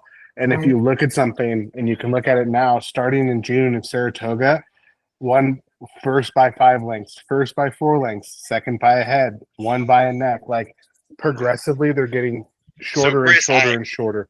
I took the most flack in the group because I was actually dead against Anna in the race at Parks. And that horse could take a lot out of you. I think this horse at some point this year maybe needed a little break somewhere. Sure. Yeah. I mean, it's a 3-year-old filly we're talking about. It's hard to keep him on form. Yeah. But she did get some days to your point there again. She did get some days where she got a month. She got 30 days off. Yeah, and again, I'm not saying this horse gets beat. I just think, you know, I don't know if she's. I wouldn't single her, I guess is what I'm saying. I think it's worth mentioning that there's a double if you beat her, between this race and the Classic. Just so you guys know. Oh. Who's more likely to get beat, her or Cogburn? Her. I just don't. There's nobody faster. Nobody can go with Cogburn. I mean, he's gonna. Yeah, no way. And hey, we're not even mentioning double Raging Sea. What's wrong with Yeah, what do you want to do? No, there's a double between this race and the Classic. Just so you know, the Distaff Classic. So you know, if for those that might want to single Torpedo Anna, or if they like a horse in the Classic, you know, they might want to get a little bit better odds. You know, they might want to bet a double. Just throwing it out there. Yeah. Maybe it'll be a Japan double. That might pay pretty good. I think Torpedo Anna is going to be tough, but I mean, isn't there a little concern that she might not be at her best? Yep. I don't think she has to be at her best to win. I think the advantage that she has in this race, not knowing what kind of races the 9 run and where she was, I personally don't know where she was in those races. Y'all may have it on y'all's form, but I don't know if anybody can go. I think she's the lone speed potentially. Yeah. Yeah, this race is going to go slow, which just makes it even that much easier for her. She's not. She's proven she can come off of it. Well, I think she's going to get the lead, and it's going to be super easy. The trouble is after looking through this, I think she could run her B- race and probably beat everybody here, unless the Japanese horse is that much better than I think. I think there's 2 horses that might be able to step up and beat her. That's Raging Sea and the unknown of the 9. Right. The tough thing with Raging Sea to try to make a case there is she needs some pace. She needs some pace, and there's just no pace here. Yeah. Nothing. I mean, she's going to be. I bet you this is like this is going to go 24-8. I mean, they're slower. 25. You're right. It's going to be slow. Oh, if it goes 24, 48, 49, Torpedo Anna's going to crawl daylight. I must say, I'm sorry. Go ahead. No, I was just going to say that compared to other Distaffs, I think this is, other than Torpedo Anna, it's a pretty weak field, right? Oh, yeah. 100%. Yeah. I mean, she's not going to have to be like, that's fine. Like, that's perfect. Like, you know, I'm going to key Torpedo Anna and move on. That's what I'm going to do in this race. I mean, you guys can try to beat her. That's the right move. Has I'm going anybody to bet a double to the 9 at all? I mean, I don't see how the horses like run any. I couldn't find any videos or anything for prior races. I looked, I couldn't find anything. I couldn't find nothing. I mean, she's 7 for 7. I mean, that's saying something. But I'll say this as well. You know, how good is the 9 on a fast track? She's got one fast race, 157 from mile and 3/16. Pretty quick. Oh yeah, she's been running on the. and I mean everything else in the mud and good. You know. Yeah. I mean, depending on how much money you want to bet, I think the way to play this race would be maybe a smaller double with Cogburn and the Japanese horse, and then a large double with Anna. And like, say you want to bet $200, 150 with Anna and Cogburn, and then $50 with the 9 with Cogburn. That's exactly how I'm looking at playing this. Yes, exactly. And when I went, don't forget the double to the Classic. Don't forget the double to the Classic. Classic's hard, dude. Well, we're gonna get to the Classic. This is free money, Cogburn and Torpedo Anna. Hey, Gabe, I'm going to singler and go all. Hey, that's not a bad move. Yeah. Well, you know what? I think there's a few horses in the classic people are talking about that have no chance at all. Like Newgate. Newgate's not going to win. Senior Buscador. That horse ain't going to. Mixto. Mixto will run dead last. Yeah. That's 3. I don't know, Gabe. Yeah, you're putting them right in the winner's circle, Yeah. Gabe. I don't know, Gabe. No, I'll be. I'll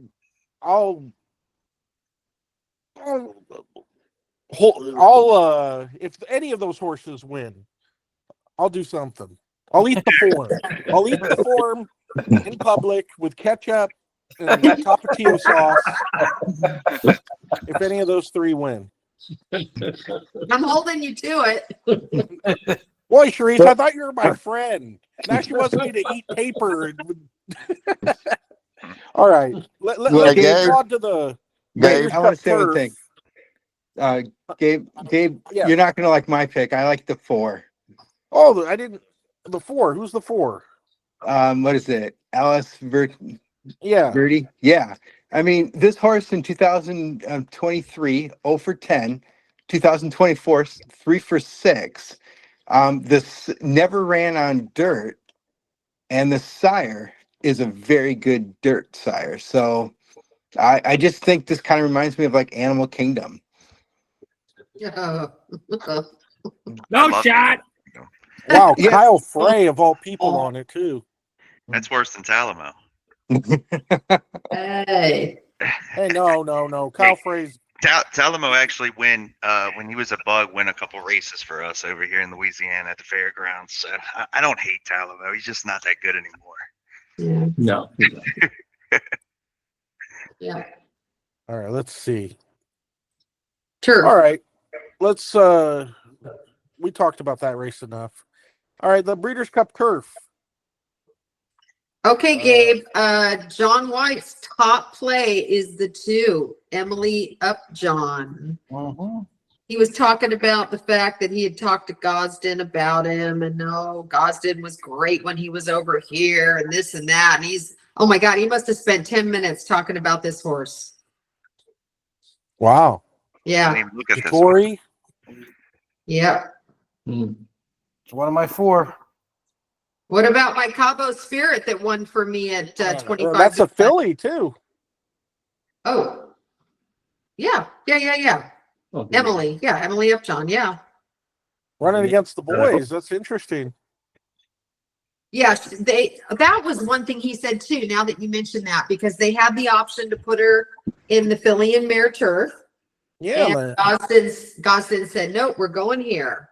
So for whatever it's worth. You know, I like that move. You know, that move sounds like confidence to me. I like when trainers do that. Mm-hmm. You know, that's a very interesting point. Well, I think John White likes it. That's, and then Godson must have been telling him something. Yeah, I'm glad you mentioned this. So this is definitely going to open my eyes to this horse and make me look at this horse a little more. It might be later on in the day. I don't see it, but anyway, there's a Mod has a horse. I think they run in these fillies that want to go long, like 1.5 miles in these turf races, because they just don't ride them for that long for the fillies and mares. I want to say Mod has one in maybe later or Friday. I don't remember what it was, but that was the reason he run her against the boys all year long. What about Cabo Spirit? I had that horse at 25-1 last time with out of the 1 hole. Oh man. But I think I don't think he's good enough. Yeah, you didn't have him in the Breeders' Cup. No, I know. I think the U.S.'s only shot to win this race is Farbridge. I don't think he's good enough. Yep. This race is Eurocentric. Even though I made a huge score on Grand Sonata at Kentucky Downs that last race, 15-1, but not good enough here. Yeah, I agree. I personally, my go-to here, I think is in perfect form, absolutely dominates this distance, is Rebels Romance. Yep. I don't think this horse gets beat. Really? That's my top pick, yeah. It doesn't get beaten. Godolphin's got to get 1 win for the BC. That's just the way it is. Something I want to point out about Rebels Romance, though, the last two of the American races, he didn't win. Yeah, True. That's a good point. Yeah. Lost at Belmont to Warlike Goddess. He unseated the riders first. Oh, that was the one before that. Oh yeah. I see what you're saying. The one after that, it was at Belmont. Finished fourth by 5. But I think this horse made a little bit of a turn from 23 to 24. I think for whatever reason, 5 to 6, he seems to be better right now. That's who I follow. Definitely using him, but he's one of 4 that I like in here. I like Luxembourg, the 4. Brian Moore, Aiden O'Brien again. I mean, you can't discount them. Look at who's even running the bit. Economics, Goliath, August. I mean, I don't think anybody kept company is better than this one has. Who was that? Number 4, Luxembourg. Yeah. The Aiden O'Brien, Ryan Moore horse. Mm-hmm. I want. Did he come out the same race as Rebels Romance? Yeah, Rebels Romance finished 3rd. In that 2 race. back, yeah. Yeah. I like Luxembourg a lot. Yeah. I think you got to look at the 3. Do you know how hard it is to make 9 million overseas? Rebels Romance a few races back.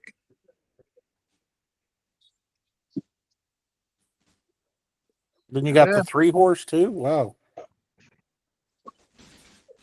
This was probably one of my hardest races to narrow down to like 3 or 4.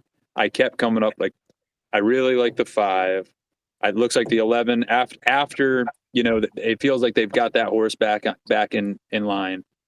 Then I started questioning the whole, why are they running the number 2? Why are they not running in the, why is this filly over here instead of running in the Philly Mare's race? I like the 4. The 3's solid.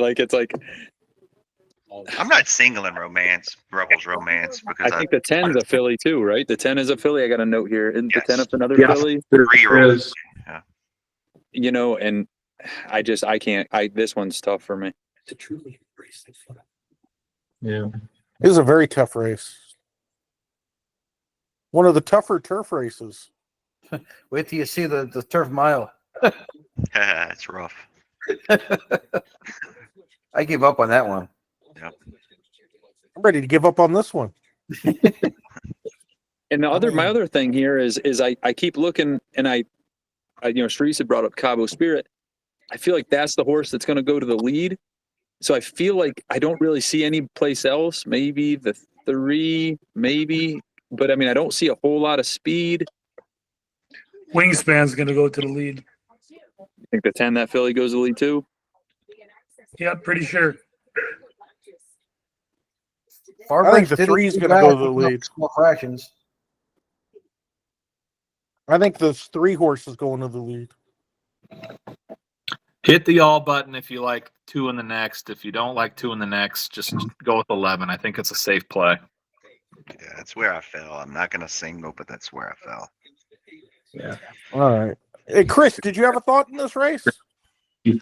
Yeah, I think that it was. I don't disagree with what everyone has been saying. I've been kind of just sitting listening, but for me, this race was. I think Todd Pletcher may have a shot here, and that's based off of the rag numbers that I was looking at earlier. And I referenced those back to this, and only because if you look back at the Monmouth race, the mile and 3/8, he ran that same number and only lost by a length and 3/4. And there was a trouble trip there, dual and steady late, and issues there. I think Todd Pletcher, he hasn't had a ton of success, but late. But I think he's going to definitely have success in this race. I just think this horse is doing well. I need Tyler Gaffleone. Gets the call here. The thing with him though, with Grand Sonata, is just one of those horses, kind of like a Skippy Longstocking. Like they're good in Group 2, grade 2s, grade 3s. They get into grade 1s and then they lay a dud. Yeah, exactly what I think. I think this race is going to be dominated by Euros. 1, 2, 3, 4. I think superfecta. I don't think Far Bridge is good enough. I don't think Grand Sonata is good enough. Let me tell you, both Far Bridge and Cobble Spirit were very lucky to win their last races. They got to crawl while I don't look at Cobble Spirit, got to go 115 last time. Never should have won the race. Pure luck is why this horse won. And then Far Bridge and Bridge, Sword Dancer. the Far Bridge, the same thing. Warlike Goddess was far back, and it was another weird race. Everybody was complaining about the ride, or they're two back with Far Bridge. Yeah, that was the Sword Dancer on. The Sword Dancer. Everybody's complaining. They let this horse go out on a clear lead, and I think Appleby had two horses in there, and they both took back. Well, so Silver Knot was the big favorite, right? Yeah. Silver Knot. And it's just some weird stuff happened. I know this Far Bridge. This horse isn't good enough to beat these Euros. Neither is Grand Sonata, in my opinion. And Cobble Spirit's going to run 7th or better. So I think this race is going to be. Farbridge did come back to run a 101 in the Turf Classic at Aqueduct. Yeah, I think Farbridge is our only shot as far as the best horse. But I'm kind of, like I said, I just felt heavy on the Euros too. Yeah, I honestly don't like Farbridge. I feel Farbridge is a inner turf specialist. If you take out its inner turf races, it really doesn't run that well. That's a good point. I like that. Yeah, thanks. Interesting. Yeah, that is interesting. I didn't like the horse at all anyway, but now that you mentioned that, I really don't like him. I really think that race is going to be a Euro superfecta, and you could put me down for that. And I'm not going to be eating any forms with ketchup, but who said that, by the way? If Euros who said that right now about Farbridge? That was Eric, I believe. Oh, Eric. Was it you Eric? just taught me something, Eric. As a West Coast handicapper, I would have never known the difference between the square and the circle, but now the square is the inner turf and the circle is the outer turf. Yeah, I learned that when I was at the Wood Memorial watching Uncle Mo, and one guy hit a horse at 40-1, and he was screaming and said, "This is the only horse that can run on inner dirt," and it was obvious. And it wasn't anyone else. That's interesting. Yeah, that was our Martin Pedroza at the fairgrounds here. And he would it didn't matter who he was on. He ran that circuit because he could handle those tight turns and jockey those horses around it. Chris, are you from Louisiana? No, I'm from Southern California. Somebody said fairgrounds. That's why I was wondering. Yeah, no. I just started at some advice from people just to get some knowledge. I started looking at a lot of other racetracks this last year and have done fairly well just applying the same principles and things like that, and just kind of opened my eyes to a lot of different things. So that was interesting that I didn't know that, and I appreciate Eric for teaching me that. I'll never forget it. Oh, cool. Thank you. Yeah, that was great information, but I do have a question about that then. So isn't Del Mar's turf course known for its tight turns? So wouldn't it be comparable to an inner turf? Yeah. Yeah, they did widen it in 2012, I think, or 2015. They widened the stretches and extended out a little bit of those turns, but then they implanted that chute. They made it wider as well coming out of there. But I don't know. Maybe, I guess the circumferences. I don't know. I'd have to look that up. I know that the stretch is, but it's about 91 feet shorter than Santa Anita's.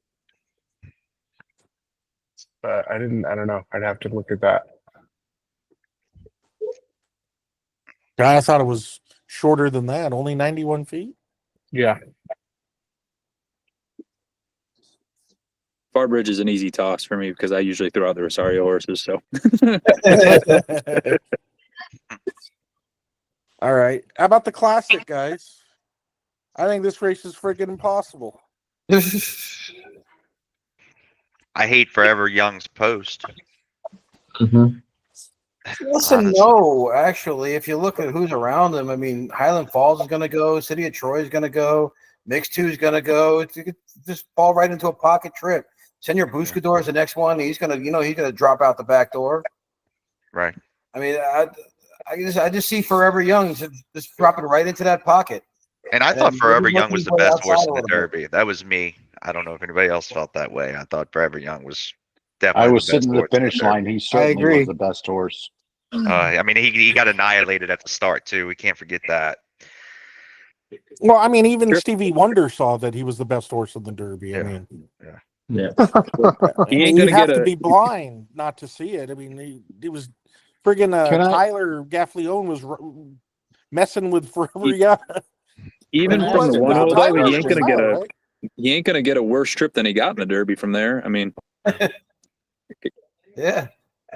Can I ask a novice handicapping question? I always heard that you never bet a horse doing the first thing for the first time. Why is City of Troy going to be a big favorite? Exactly. He's just, man, just every video I've seen, he's just good. It's a lot Again, different. you don't know. But It's a lot different. yeah, it is. It is. Oh, And yeah. again, Forever Young's my play here. Obviously not a single, but that's who I'm betting to win. Well, those of us that are doing that, like, or singling Torpedo Anna, I mean, let's think about the double also. How many horses we would use and so forth. Also, anybody that's betting pick fours, pick fives. How deep are we going in this race? I'm using probably 5. 4 or 5, yeah. And the reason, and I'm probably only using 5 because I really want Next to win. Horrible post. You know, I think Arthur's ride maybe has a bounce back shot. You know, and I'm gonna tell you what, if this race was run on any other track than Del Mar with the not so closer bias, Sierra Leone's gonna be there. I think. I'm too far invested in Sierra Leone. I don't even Me know. too. Dude, White Barrio did it, Vino Rosso did it, and those are ones that those are my Derby picks. But it was 2 to 3 years later, so I don't know what to expect. But Sierra Leone, nah, But this is what they know. That Whitney that White Barrio ran before the Breeders' Cup though was phenomenal race. We haven't seen Sierra Leone since the Arkansas Derby. Yeah. I mean it's a lot for him to do. No, I agree. I just don't know if I toss him. He's talented. No, hell no, dude. Yeah, I can't. I can see him winning. I can see using him underneath on the exotic tries and supers, but I can't put him in a multi-race. It just gets too much caught up in the fan type of thing for me, you know. Well, that's next with me. There's no other horse I want to see win, but I'm not gonna win. You know. Yeah. Not exactly. but, probably not gonna win. About this Ushpa Tesoro. Anybody like Ushpa Tesoro? I do. Yeah, nice horse. He got beat by Senor Badiscador, or however you say it. Yeah, let's I listen to a lot of Japanese people, and they love fucking Forever Young, dude. They love Forever Young. Well, did y'all see Forever they Young really love him. working over the track the other day? Did anybody catch that? Go back and watch the video on the Breeders' Cup Facebook page where he worked at 104. That was ultra impressive. Don't even look at the time. Just look at the way he did it. Yeah. I've learned never to look at time. Yeah. You got to look at how they do it. This horse was happy. Forever Young was happy on the track. Yeah, there's a lot of especially the Japanese people that they love Forever Young, and that's the only thing that they're even banking on. So that's kind of. What odds are we going to get on Forever Young? 2 to 1. I was thinking 5 to 2. Yeah, probably something like that. But everyone that knows what 5 to 2. I don't know if anybody's 5 to 2 here. I mean, Pearson is going to take a ton of money. I think City of Troy is going to take a ton of money. Oh my! Yeah, between he ain't no Giants Causeway. He's okay, but I think the whole prospect of him was trying to get a grade 1 on the dirt for his breeding prospects. I think that was O'Brien's original idea from him. I don't think it was because he thought he was going to be a great friggin' dirt horse. You know what I mean? I think it was just getting a grade 1 on the dirt especially in a major race like the Classic. Like, I don't think there was any other motivation other than that. And again, if he's that good, which he's a good horse, we're not going to. I'm Is not he going to say that that. good? Why is he? Why didn't he come try the Derby? Because he was winning fucking great. He was winning shit in like the races that he was supposed to win. Yeah. Oh, somebody just put fierceness. What about fierceness? Yeah, Six I think he's the most likely winner. Like, honestly, I just don't see anybody being 2-1 here, though. Even City of Troy, with all the talk if that's around him. City I of mean, Troy is 2-1, then well, I mean, he's going to take a lot of money based on a lot of things, but there's so many people that love Sierra Leone just from a fan standpoint. You get that. Fierceness is going to take plenty of money. Sierra Leone should probably be 5-1. Honestly, who's that? City of Troy? No, Sierra Leone should be 5-1. Oh, right. Yeah. See, I thought City of Troy was going to be the. I think he's a 5, throw. 9 I to honestly 5, think he's a throwout. He will not win that race. He will not So win. so if you think he's a throwout, what do you think? Why did they put this horse in there when he would have been less than even money in the turf race? Because I think he needs a grade 1 for the breeding prospects. Well, then don't you pick a grade 1 that's not the Classic? No, I think that's the best Classic. I think that's the best prospect to make him as a dual, like. But what I'm saying is go win the $5 million turf race right now, and then go win a grade 1 later. I think they really think this horse is the guy. It's $5 million versus $7 million. That's peanuts for them. Like, I think it does more for a stallion prospects to win a dual like surface grade 1 winner, like major grade 1 winner for him. I think that was his purpose. Like as a justified, like I think that was his like purpose as a fucking, I don't want to say as like a, but that's what they were looking at. To Chuck's point though, couldn't they put him in a turf race here and then go to the Pegasus, which is another. Yeah, it's not as prestigious as the Breeders' Cup Classic though. Like he's already won like a Grants Classic. Like it. What is? They might run the money's just as good. Synthetic next year. Who knows, dude? It's wacky. I don't think he sees a 4-year-old season. Yeah, no, exactly. It's the same as it's a justified. Like, yeah, they want to prove them on both surfaces, and it's like kind of like a fucking, not a war of will, but like it's Omaha Beach. It's like an Omaha Beach. Like, yeah, he's a great, he's a dual surface great winner. Like for sure, sacrifice fly, we're good. That's it. But yeah, City of Troy, I honestly think he's a throw. He's not a field fucking.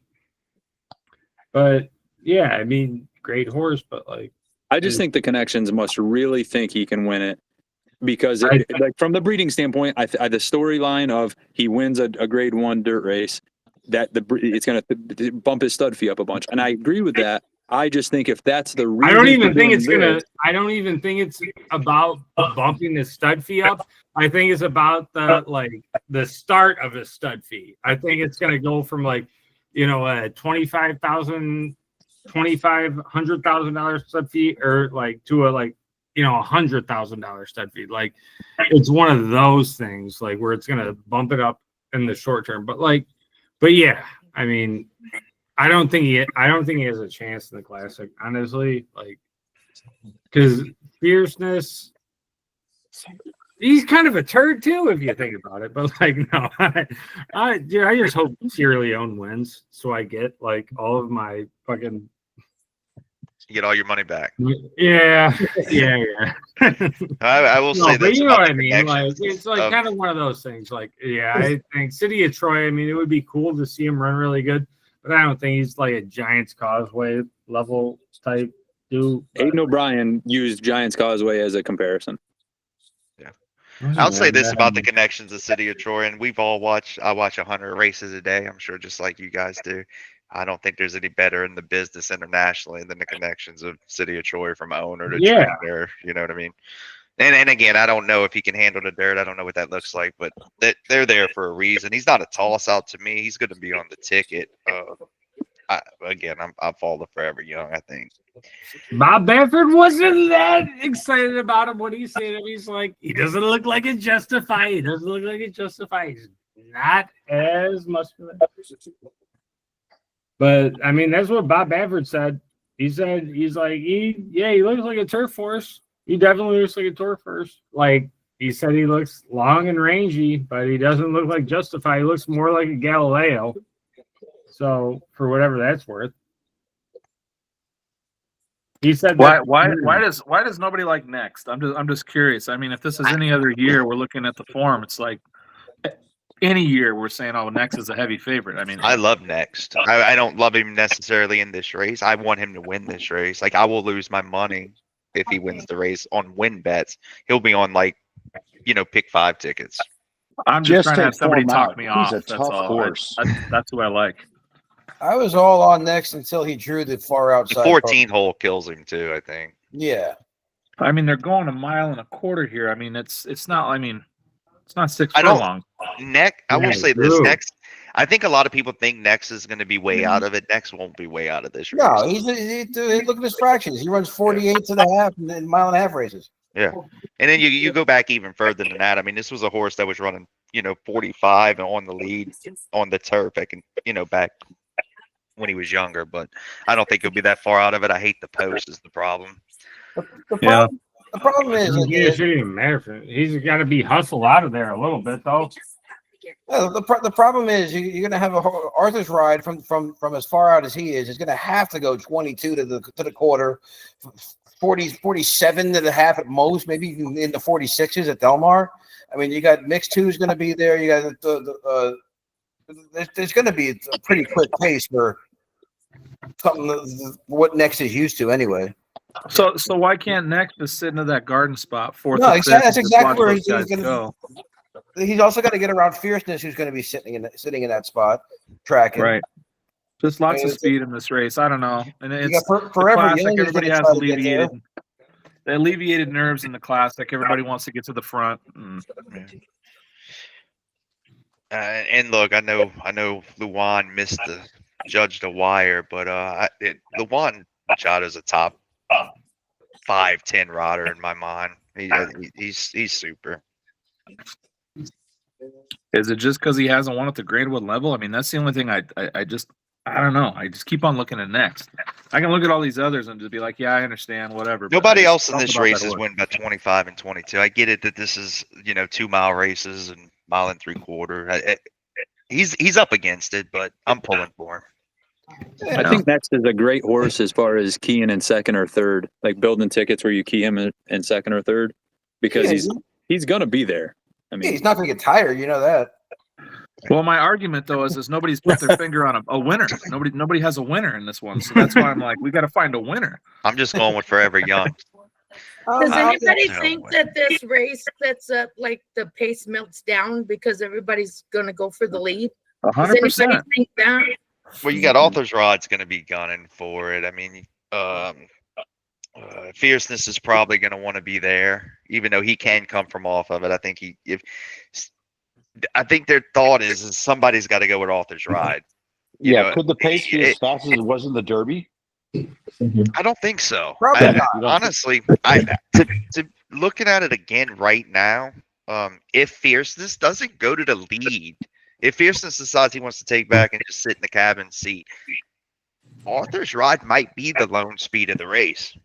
Mixed 2 is going to go, and Highland Falls also. Yeah, there is no lone speed. JV ain't gonna let him fucking get away, dude. There's no way.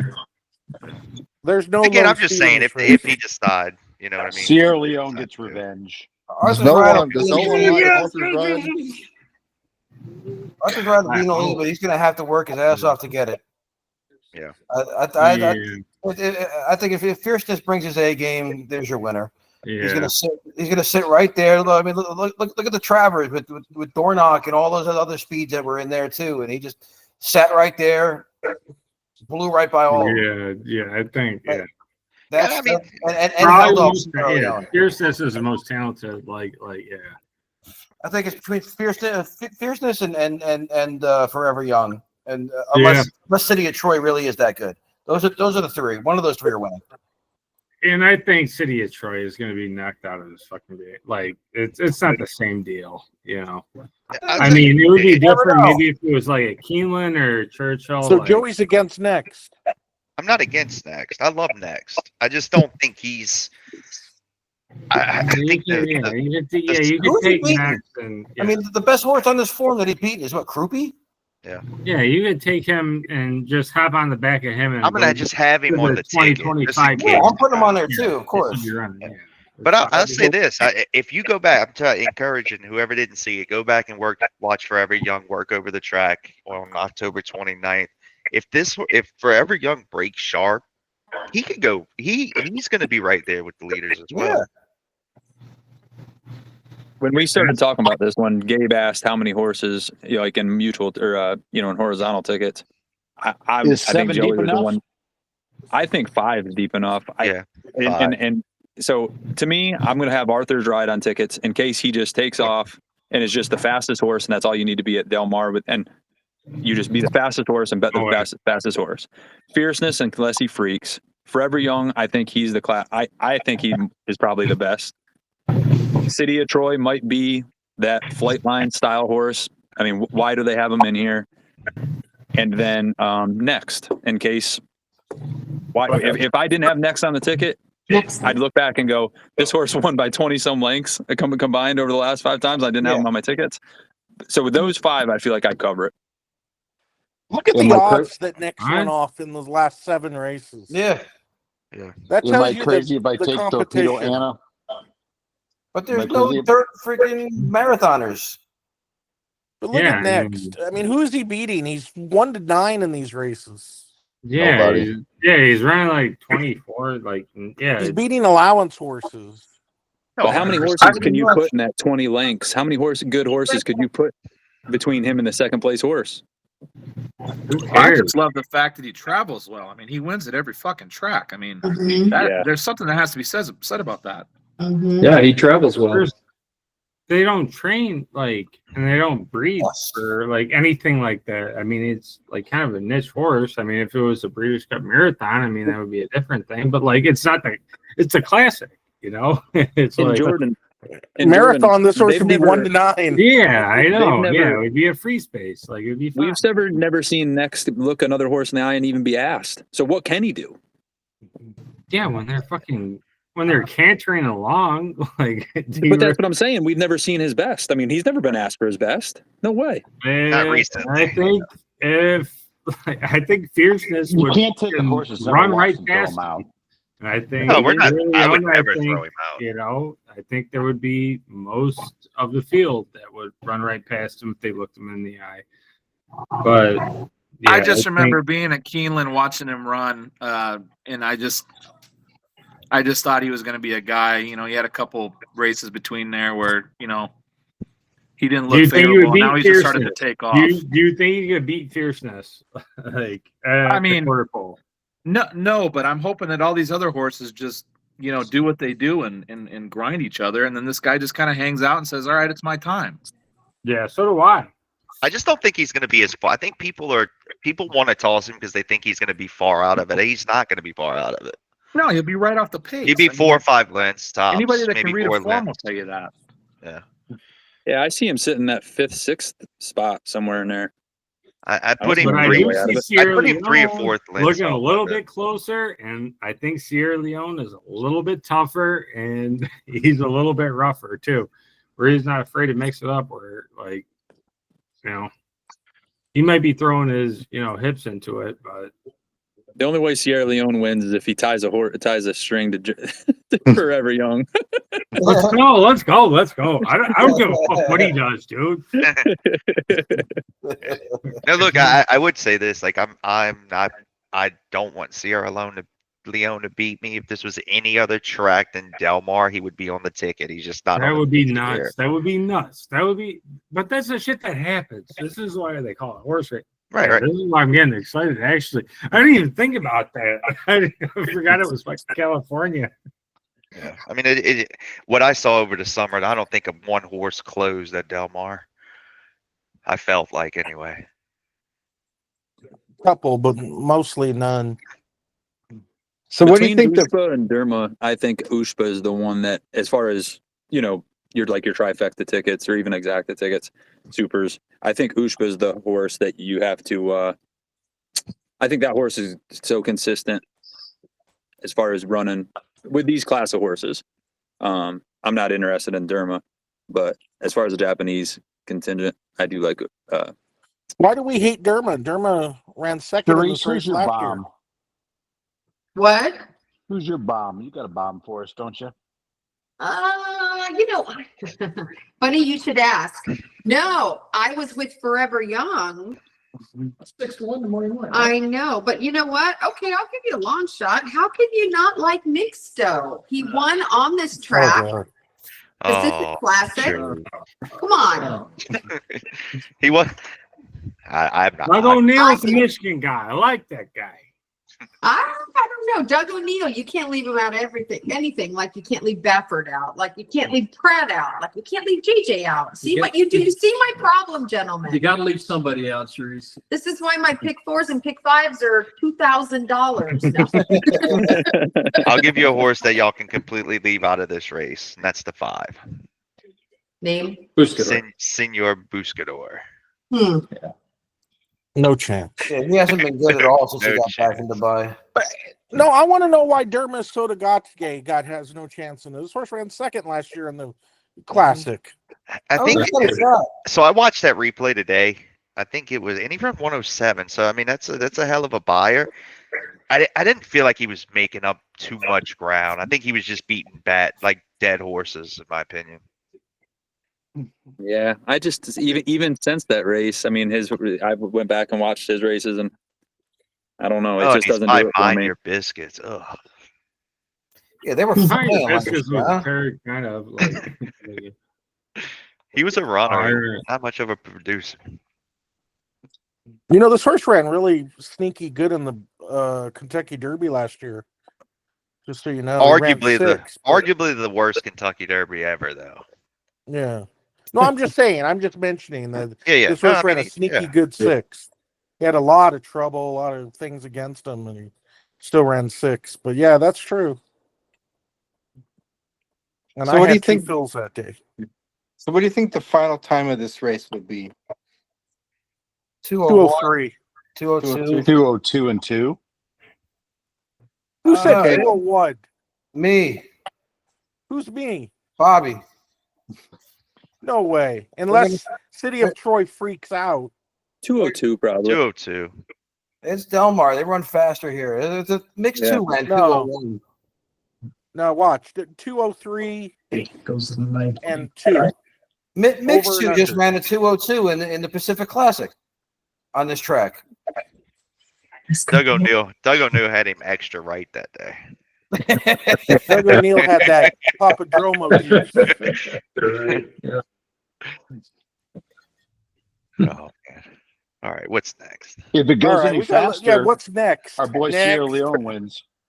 Well, I do know, have a question That's for you right, guys. I that's do have a right, question that's real right. quick before we get away from that. Yeah. City of Troy. I mean, we all agree that there's a reason he's there.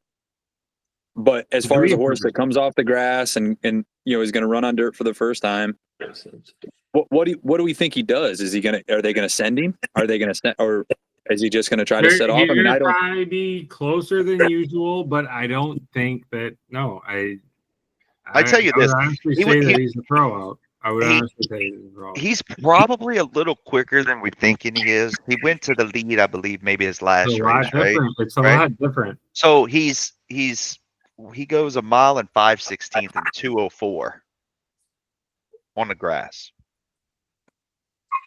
Yeah, justified, but like on the bottom half, isn't he a Galileo? Like he's mostly a Galileo. He's not really a dirt horse. Like I don't think he's gonna take to it.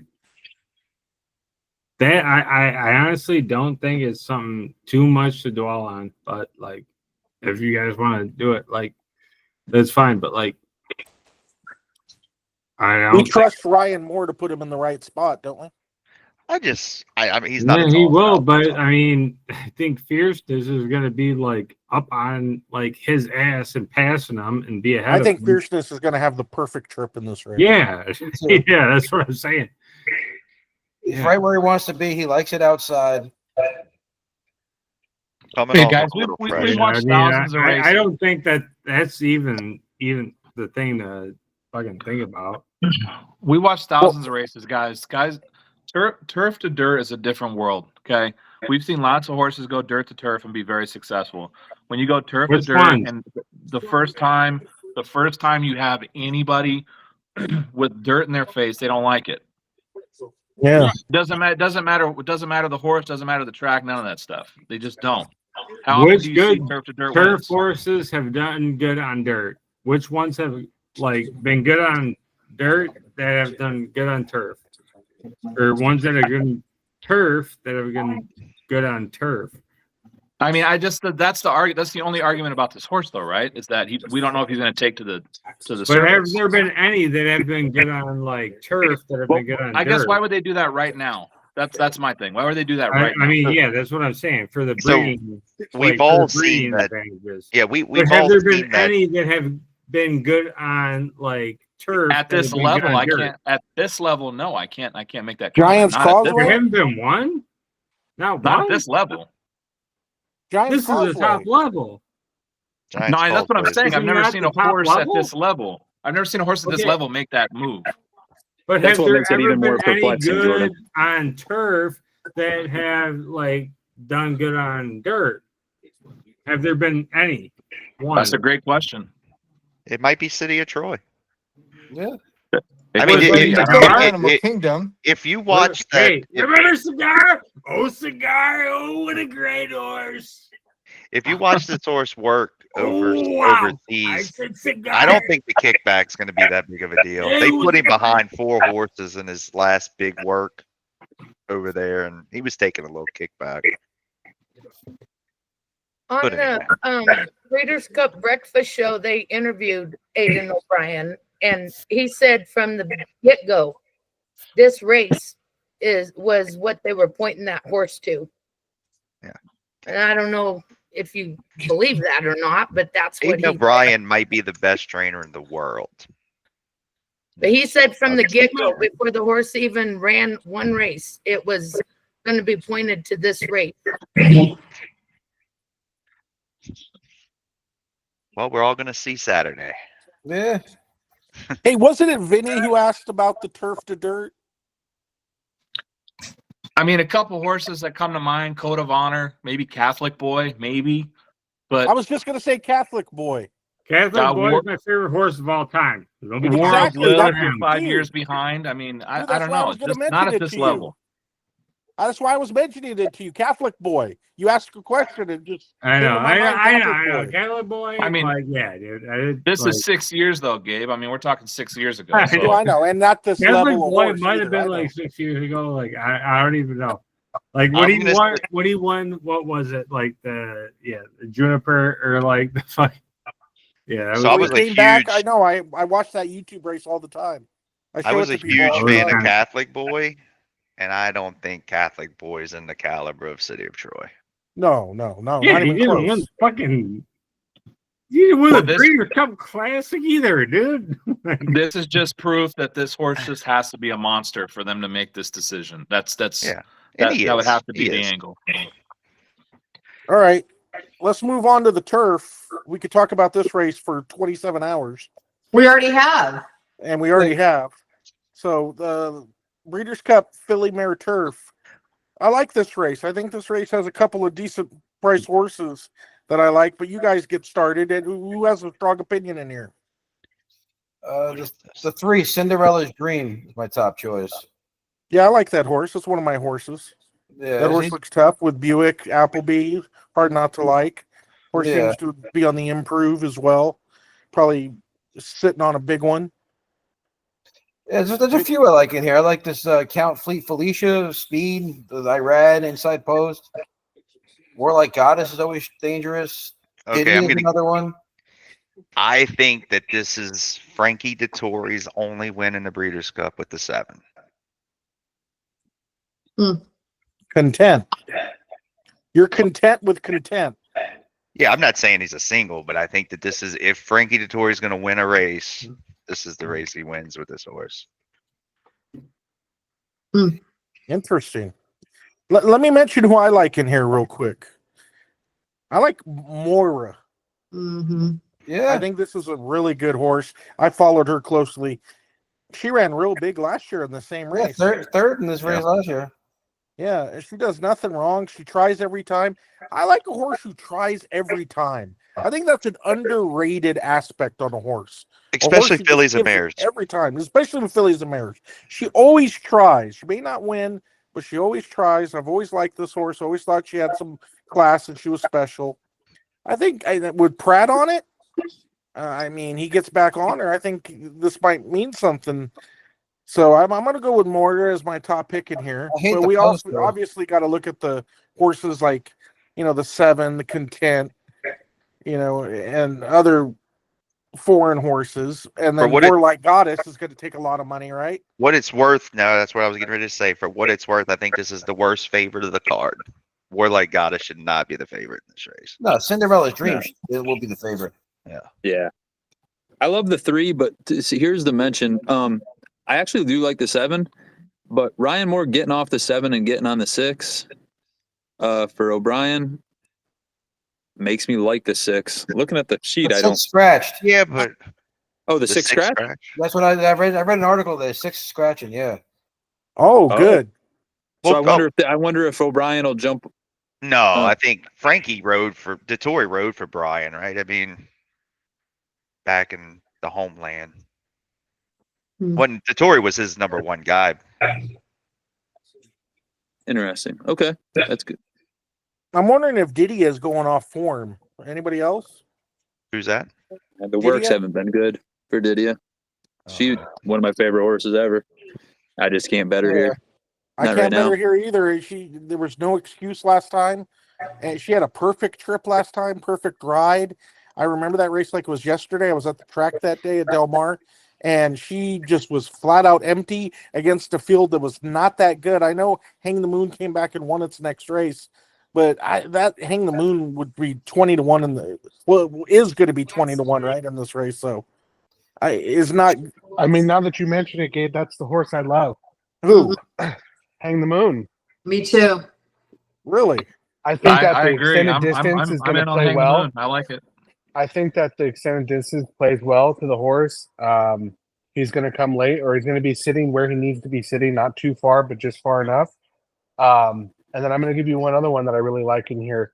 I like the 13 Sunset Glory. I think that the distance, he likes this distance, 1 for 1, 2 for 2 at Del Mar. This horse is prime for just a big tote board blow up. And I like that he doesn't have Rispoli on them, and I'm not knocking Rispoli. I just think that Mike's putting Franco on there, outside post, why not? But at the distance, he runs a very good time, and I think he suits well here. That was my winner, and he had a really bad treble chip. If you watch that, yeah, race no, replay. I'm sorry.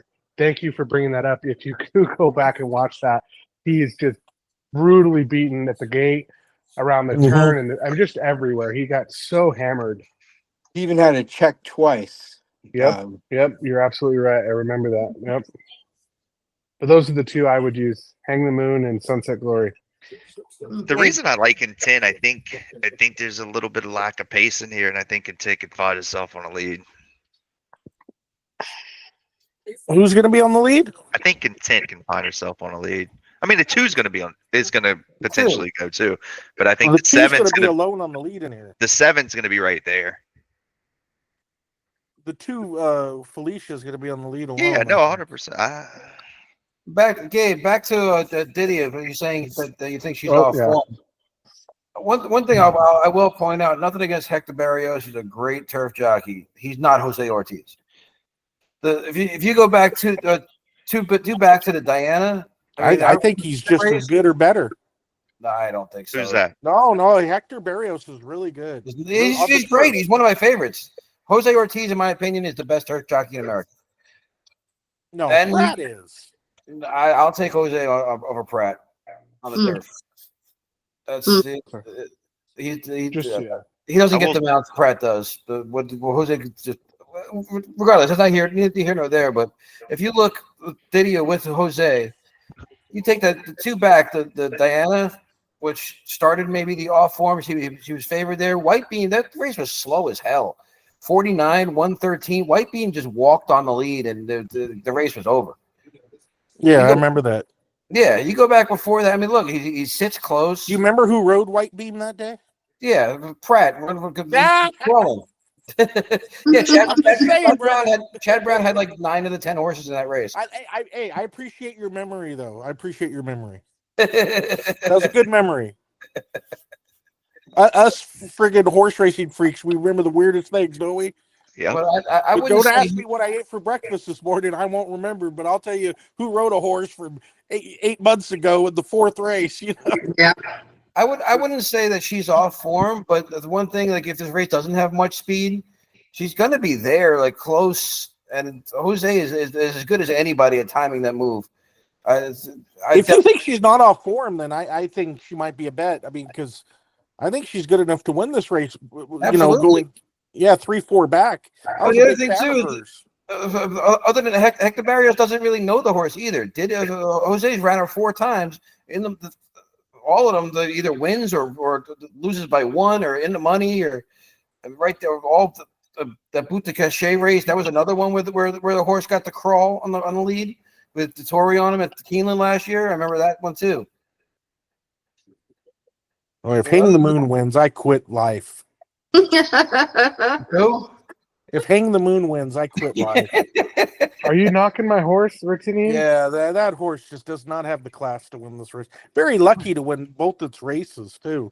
It caught he beat Anisette, Beach Bomb. Yeah, beat Anisette, who's another horse who might be tailing off too. Oh, no way. I don't know, man. I was actually getting ready to bring up Anisette up, actually. Camaro could have rode the 2. Why doesn't he ride the 2 then? Yeah, I that's a big don't question know mark about for me. that. Sometimes you got to look into that. But he only rode the 2. Well, because they probably were like, only hey, we rode the could 2 get one IRAD. time and won. No, but Tar's probably like, hey, we could get IRAD, so let's just get IRAD. I doubt that. And then grade 1, when you have a grade 1 win, there's no way you're not getting the remount. I'm just saying that flat out. There's no way you're not getting it. That's why I love the choice there. I think that there's a real chance that horse has to make the distance worth its while. 1 3/8 is nothing to joke at. The 2 could be long gone if you're just looking at this thing. I mean, there's nobody else that's going to run, that's going to press his pace. Yeah, last year Inspiro run off the pace last year. Inspiro won, but this might be a year where it's just front end. Yeah. The speed bias for sure. I hear you. Well, when I hear something like that, I want to know who's laying 2nd and 3rd. The 7. Diddy is sitting 2nd. Didia, yeah. No, I think you were all chatting about Didia, but I'm watching Dodgers. Diddy is a great horse. He was the one I'm using under those 2 in my tries. Not to mention it's IRAD's on the 2, Jose's on the 5. You know they're not going to lock up. Gabe, how many horses on the front end do you think won percentage wise over there at Del Mar this year? Front end horses off the turf. I kind of know that answer. I think it's got to be 25, high. 20. Oh, no, really? It's not that high. No. Really? Yeah, no. To be honest, I always prefer horses coming off the pace. I don't like horses on the lead at Del Mar going on the turf. There's been stretches where they don't win for a whole meet almost, or half the meet. For what I recall, it was closers and pressers. Pressers were doing real good. So horses that are right off the pace but closers could do good too. So it doesn't. I mean, to be honest, it was a very fair meet. I mean, for the most part, it was fair. Because I was paying really close attention to that, and I didn't notice any major bias on the turf. On the dirt, obviously, there was races where it was a merry-go-round, a friggin' conveyor belt. But on the turf, it was pretty fair. There was horses that could close, horses that could press.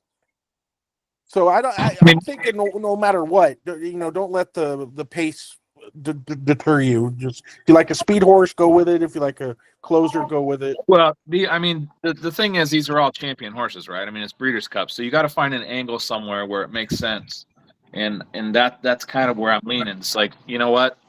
Well, let's take a shot with Irad on the front end. I mean, what's the worst thing that's going to happen?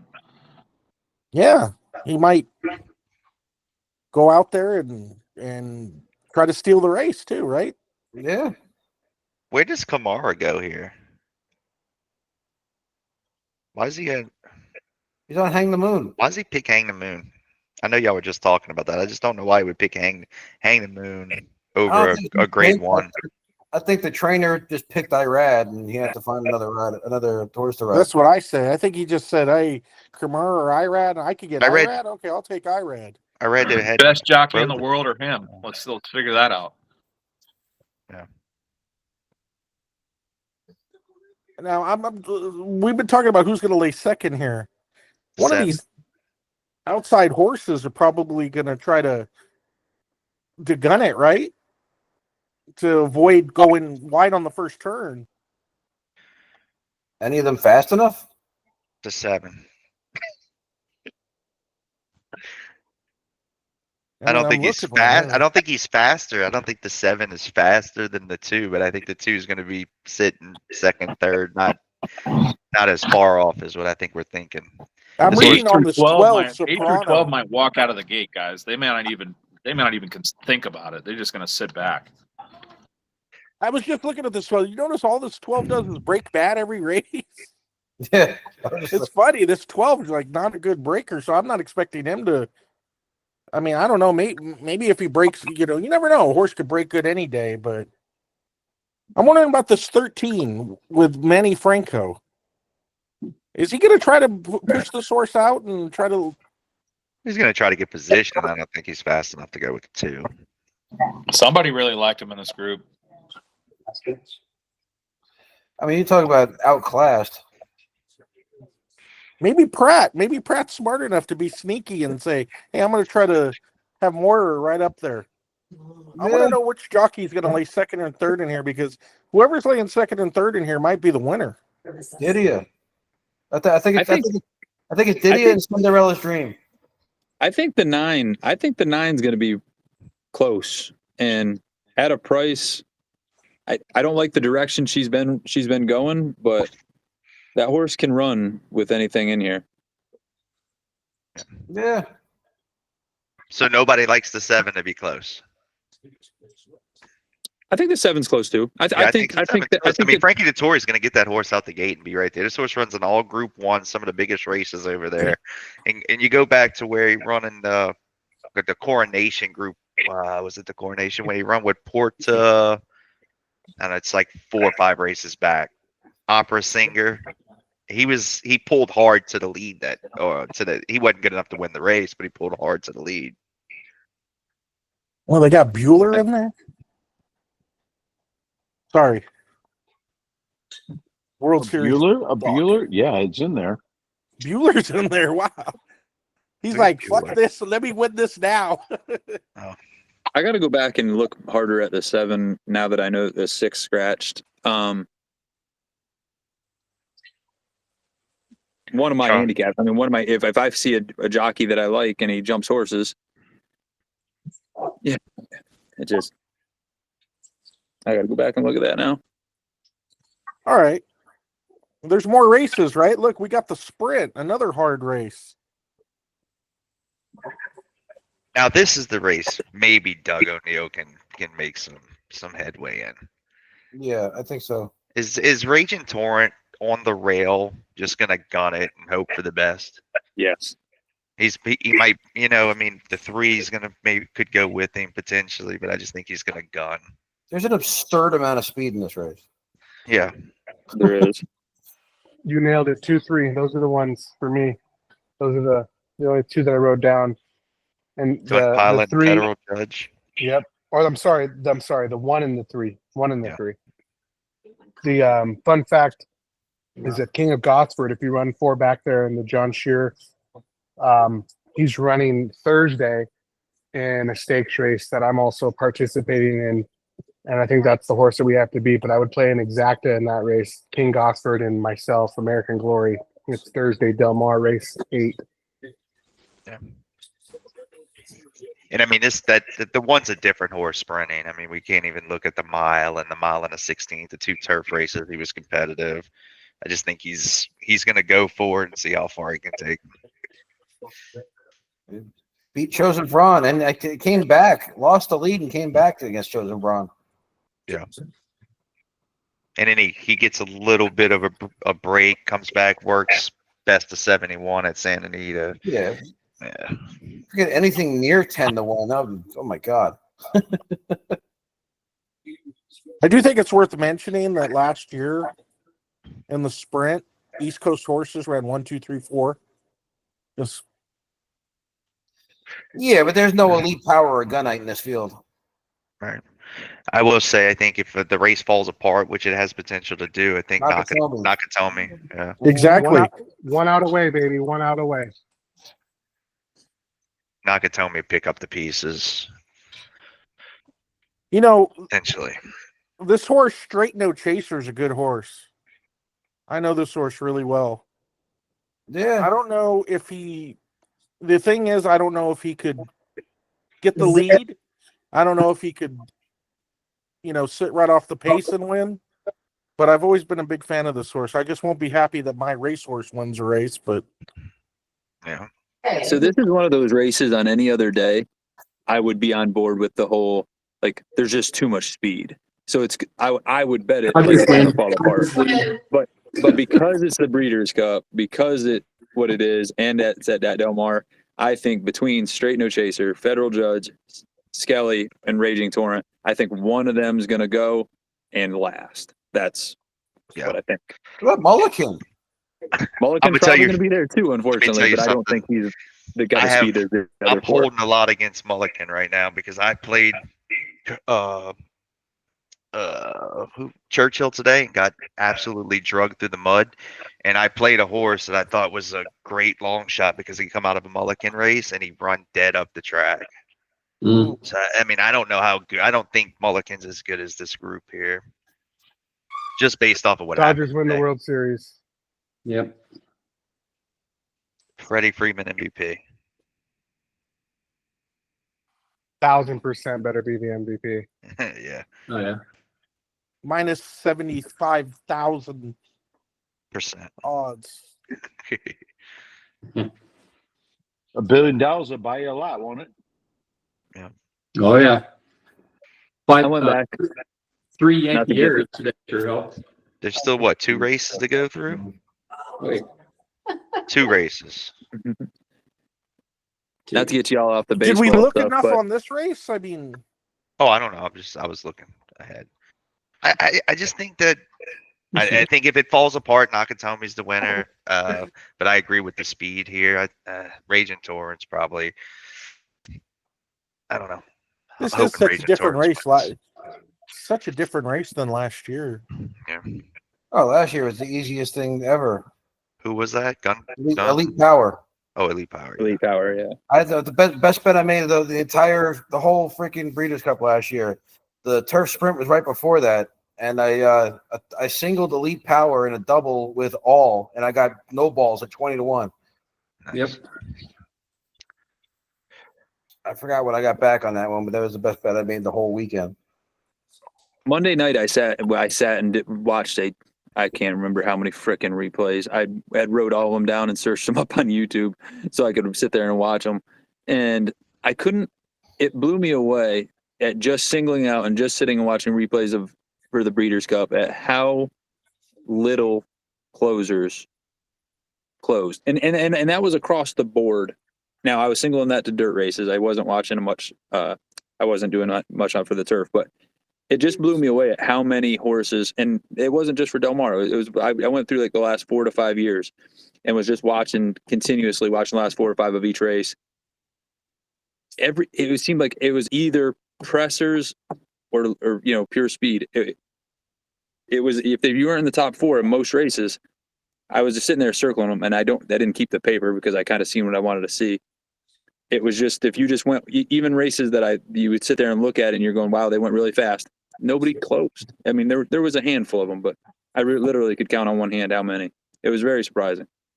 Well, I mean, these are the best of the best. They're there for a reason. They can hold on at that speed.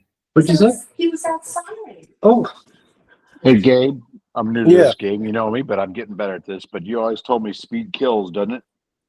Yeah, it does. Unless, really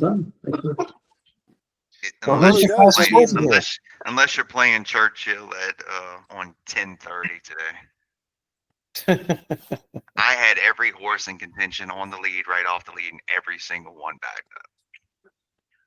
But I'm a speedball favor, so if you got speed, I love you. I know I'm a sucker for speed horses too, especially lone speed. Oh yeah. Well, there's far from that here. I mean, who is the fastest horse in here? Federal Judge, Raging Torrent, Skelly. The Skelly? one, the three, and the Chaser. Skelly's probably the Chaser, fastest. man. but That's a good friggin' Chaser horse, might. man. Yeah, he might actually be the fastest, but I would be hard pressed not to say Skelly. What's the race go? Skelly goes to the 108? lead. And And the look at outside push Mulligan. helps him if he breaks quirky like he likes to.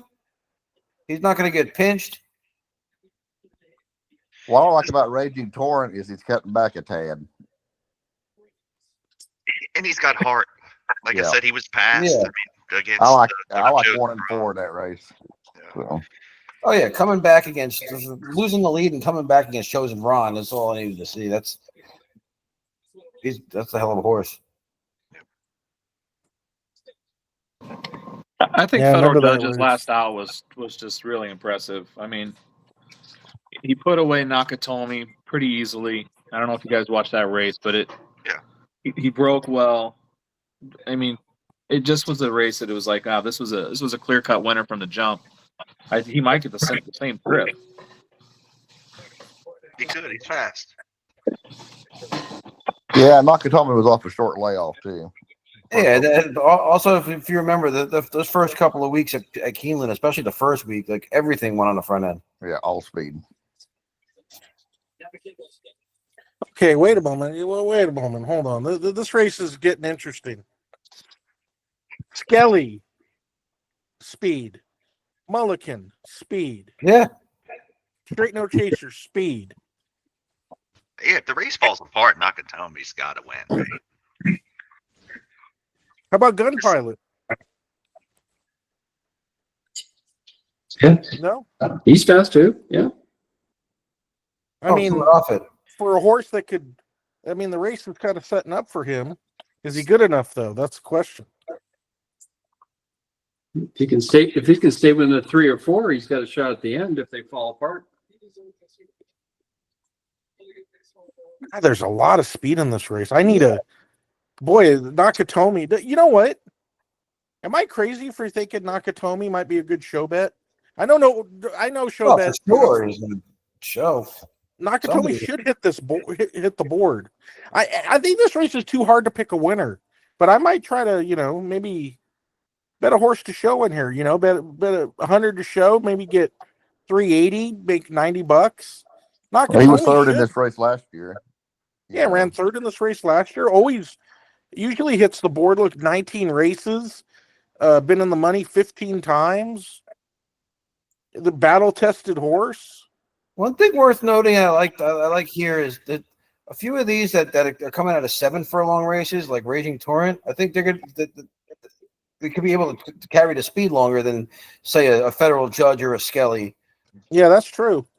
So like Raging Torrent, Mulligan, like these ones coming out of 7 furlong races, as opposed to Straight No Chaser who's giving up leads at 6, or Skelly who's giving up leads at 6.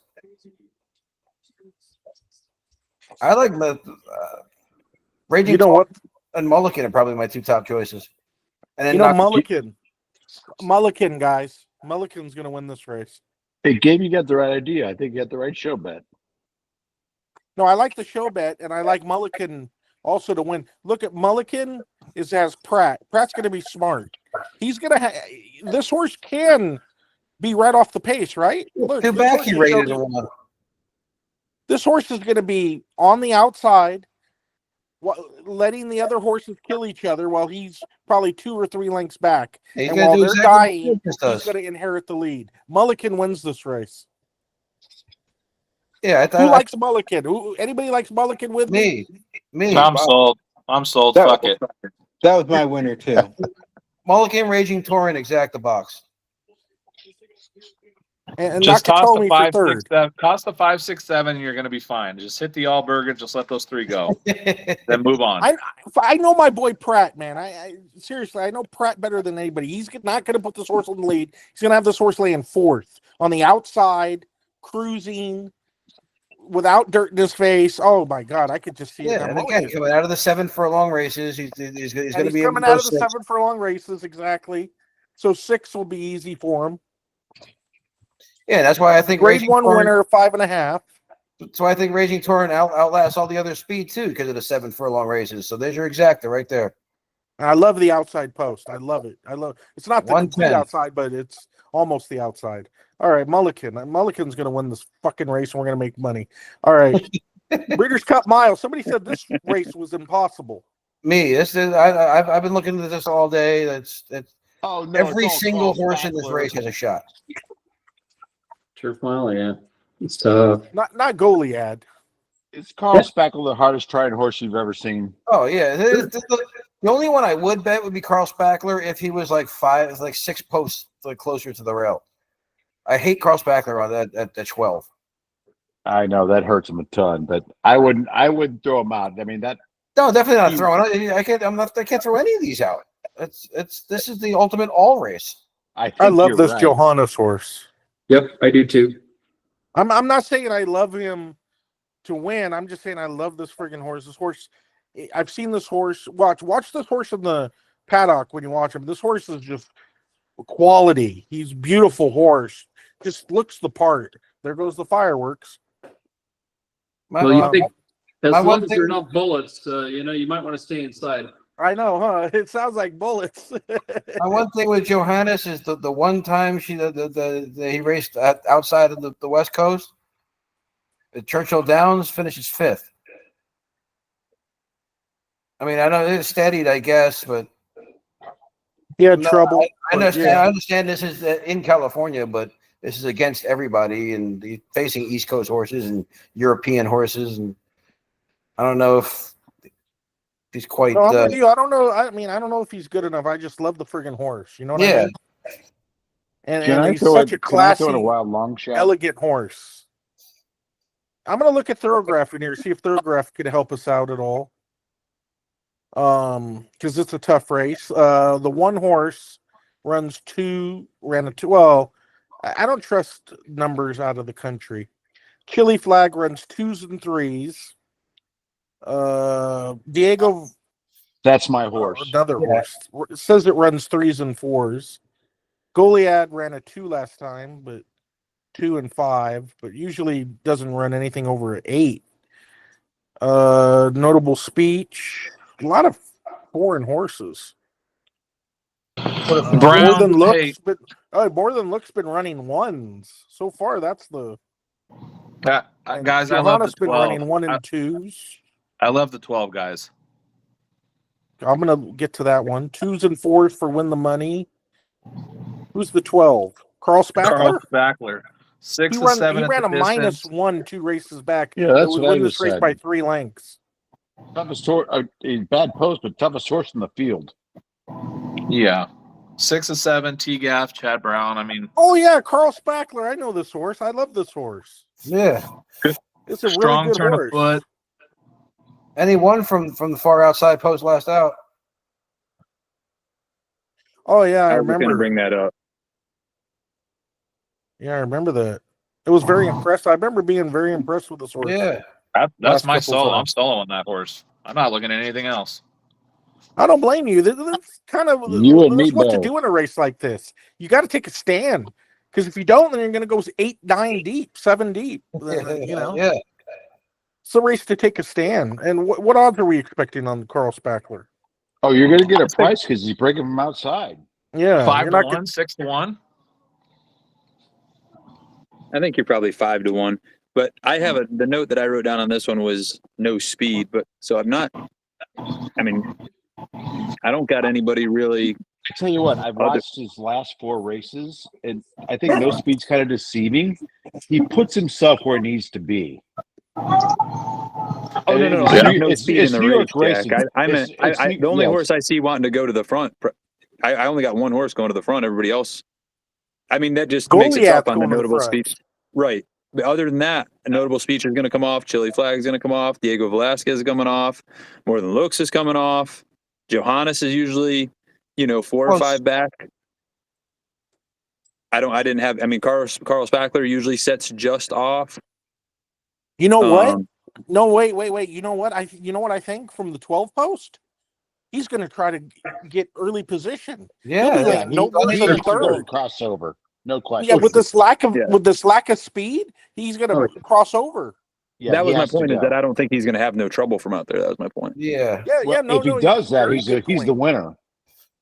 Very good point. And Goliad, I give no chance to. So he's going to have the lead. And when Goliad's going backwards with 3/8 to go in the race, Carl Spackler could find himself on the lead at that point. Well, Porta Fortuna looks like she's going to be close. It's a Philly's taking on the boys, but she's done it before. We're talking about the dynamics of the race. I do agree. Porto Fortuna is the horse to beat, and I think the morning line's wrong in here. I think Porto Fortuna is going to be 9-5, 2-1, right? Yeah, 5-2. I hope so. It drives Carl maybe Spackler's odds 5-2. I mean, she ran second in the Juvenile Philly last year. Done nothing wrong since. I mean, grade one. 11 out of 11 in the money. If you look at the comments at the end too in the forum, she's close in all of them. In touch, prominent, led in third. Oh yeah, third. In touch. Ooh, guys. Were you saying, Gabe? Did you think Porto Fortuna is going to be the favorite? Who is going to be the favorite in here? Oh, I don't know. Oh, I didn't know. I don't ever mess with it. I don't ever look at the morning line odds. I just handicap them. Well, I try to, I like to do boarding lines sometimes, so I always kind of look at it. Let me pull it up real quick. I've got the morning line odds here. Notable speeches and morning line favorite 7-2. Yeah, 7-2 morning line favorite. I mean that bears what we're all saying. It's okay. Okay. For yeah, I still think you get 4-1, 5-1 on Carl Spackler. Oh yeah. No, Carl Spackler. I think you're going to get about 5-1, 6-1, 7-1. One of those. I don't think anybody's shorter than 3-1 in this race. Yeah, maybe, I don't. Yeah, maybe 7-2 if it holds. The 7's going to be what 2-1 in here. No. The American is Johannes will take money. Carl Spackler definitely will take money. Notable the 6 will take money. I think the 6 and 7 are going to take a lot of the money. The 4 is going to take money with O'Brien and Ryan Moore. Chili Flag might take a couple of bucks. This horse on the rail. Yeah, I'm looking at the morning line on Chili Flag's at 20-1. There's no way that horse is at 20-1. No way. Yeah, that's a bad morning line. I put that. That's a 10-1, right? 8-1, 10-1. Yeah, I don't see that. I don't. So like I said, I don't ever mess. I don't look at the morning line very much. I don't think anybody's shorter than 7-2 in this field. I think another bad morning line is Johannes. Sneaky horse. 9-2. That horse is going to be like 8-1. I think. Might take local money. Yeah, maybe 6-1 if it takes local money. I really think 6 and 7 are going to take a real good portion of this action. I think people are going to. I mean, people have it in the back of their minds that foreign horses are doing good, and these not West Coast. I mean, United States horses in here are nothing to scream about. I mean, Johannes is good, and Spackler, but other than that, I mean, it looks like a foreign horse domination in here. And there's no way the 4 is 8-1. Maybe I think the 4 might be around there. I don't know. I mean, you're right. Put Ryan There's gonna be Moore some and Aidan surprises. O'Brien on a maiden in this race, and they'll take money. The one's 5-1, and that's a bad money line. See, this is the bad thing about handicapping, guys. I said I love the 12, and now I'm looking at the 6. I don't know if you guys remember last year, Godolphin, Appleby, Buick, they won this one on Master of the Seas. I don't know if you guys remember that one. Came way off the pace. Ever in my life forget that race. Came way off the pace. Why can't Notable Speech do it? It's almost like the same damn horse. I just don't see enough speed. I love the 6, Jordan. I love the 6. I just don't Me see too. how this race builds. I just don't see this. I just don't see no speed. Like I said, in my notes it says no speed. Well, now my pick four's doubled in price, so I'm gonna add the 6. I think Hey, that's somebody what said this it is all earlier. about. Is That's this the what hardest this race to round pick table's all all weekend about, long? opening eyes to other horses. Who said you think this is the hardest race? Me. Oh, see, Jack, I see this one for me. It's I can go. Well, I think Jordan just said it. See, I think I can go 12-6 here and get by with it, like in my horizontal bets. Because if I believe that, I think Notable Speech might be the best. I just don't like the way the race builds for him. I love it how it builds for Spackler. I mean I don't like the 12, but I don't see it being a problem, because I don't see no speed in the race, and he's going to be right there. I mean, he's probably going to be second or third. But he's going to be. So just play the 6, 7, 12 exacta box, $20-$30, and everybody's happy. 6, 7, 9, 12 trifecta box. Even better. Hey, Sharice, are you there? I'm taking over for Sharice. She got tired. Oh, she's tired? Yeah, I know. We've been going out. This is a marathon. Steve, who do you like in here? You know, it's tough to get around Johannes. I mean, everybody's talking about all these horses, and I get it, but if you look at Johannes, I'm not right. It's a mile race, and Johannes has run a 132, 133, 132, all in the last 4 races for a mile. So what's wrong with that? I'm using Johannes. I would never take off this horse. Hasn't really faced that these others do, though. And nothing wrong with those numbers. I'm going to be ending with 6, 7, 9, 12 in this race. Wait, ending. There's still another race, isn't there? Yeah. But I'm going to be using 6, 7, 9, 12 in here, and I'm pretty confident. And I think Bobby's wrong that this is the hardest race of the day. Did they ask for me? Yeah. Okay. What about the 8, guys? I'm here, by the way.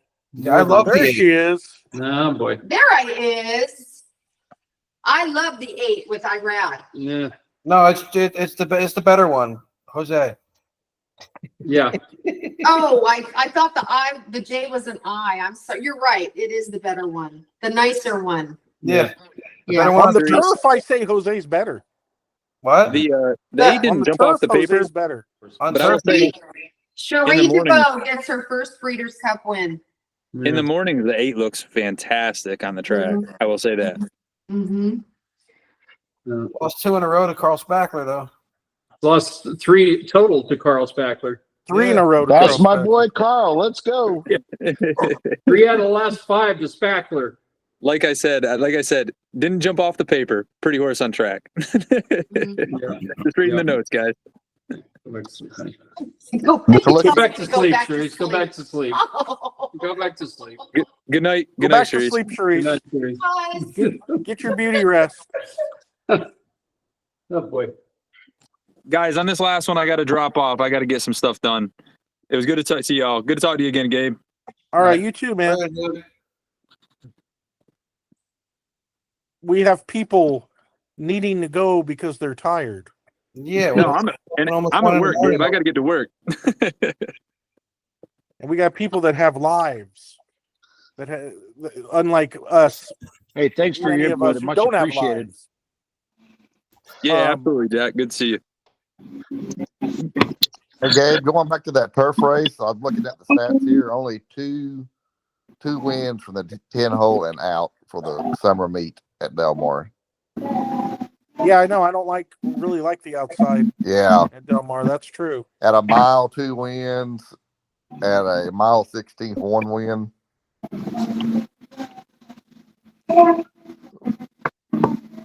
Yeah, it's going to be tough for the 12 to overcome that. That's true.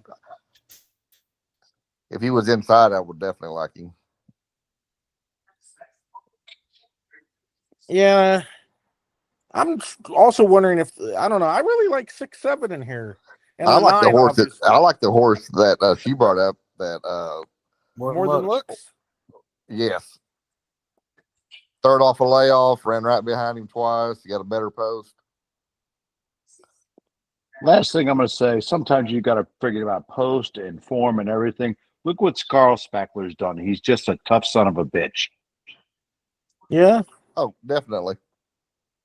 He'll get himself in position for sure. Gun it out of there. Wind up sitting second or third.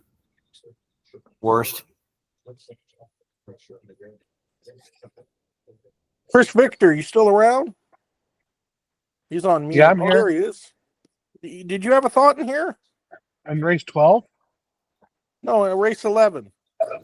No, I agreed with everything that you guys were saying about Carl Spackle, Johannes, and notable speech. And I mean, Porta Fortuna too. I really didn't see anything other. I mean, I'm. It's hard not to use Aiden O'Brien and any turf, right? So I think that the only one that we didn't mention was Diego Velasquez. All right. Race 12, the last race of the day. I like this horse, who I'm circling. If you could see your screen. Domestic Product. Anybody else like Domestic Product? Yeah. Sure. Anybody dislike Domestic Product? Everybody dead? They're tired and dead? I got 3 horses. 3, maybe 4 horses in here. I like Domestic Product. I love Seize the Gray, especially at that price, but that'll never hold up being a my racehorse. And then I like Seize the Gray. That horse has cost me thousands. Don't let it happen again. Great too. I know. I bet him he runs dead last. I bet against him. What are you going to do this time? Just tell us all now. So we can do what we need. Right? Exactly. Hey, Gabe, what kind of price do you think you get on Domestic Product? He'll be the favorite easily. 7-2? No, it'll be shorter than that. I think. 5-2. That's a great price if you get it. Yeah, I'm thinking 5-2 at best. Really? Yeah. I mean, Seize the Gray is going to get some money. There's a terrible boarding line in this race on the 8. You thought some Muth. It looked terrible last race. I argue with people about, seriously, I'm going to mention something here. A lot of people were like, oh, Muth ran against older horses for the first time and he didn't run good and he's always been an overrated horse. The horse obviously had a bad day. Yeah.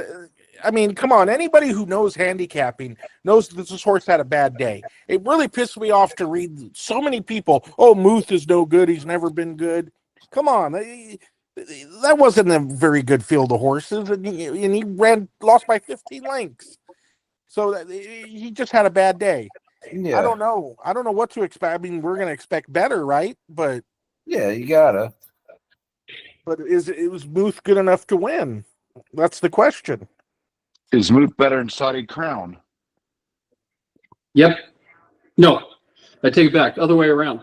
Saudi Crown, I think, is in a good position to do something because he was overseas in the Middle East, and it takes you at least 6 to 8 months to recover from that. So we had a little ungraded warm up, and I think he's probably going to fire.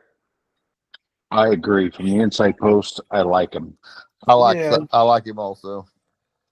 I just hate the guy in his back. Yeah, I agree with that. Blows your will figure a way to screw that up.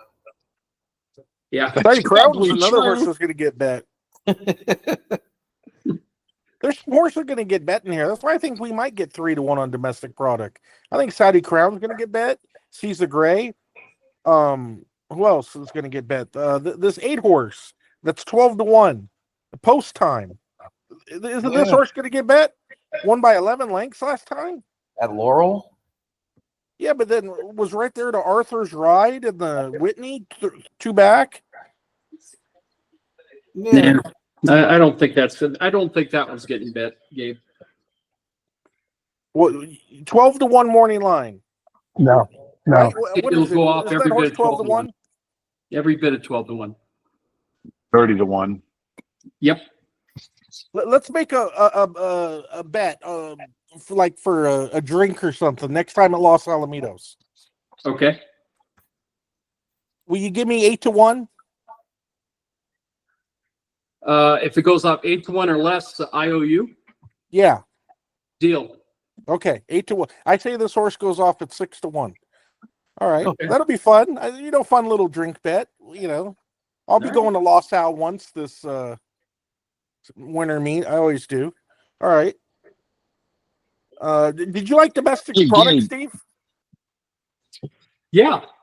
No, I like domestic product a whole lot. I mean, tough not to like him. He won the Jergens. That's the lotion. Jerkins. Let's do that hard K, not the G.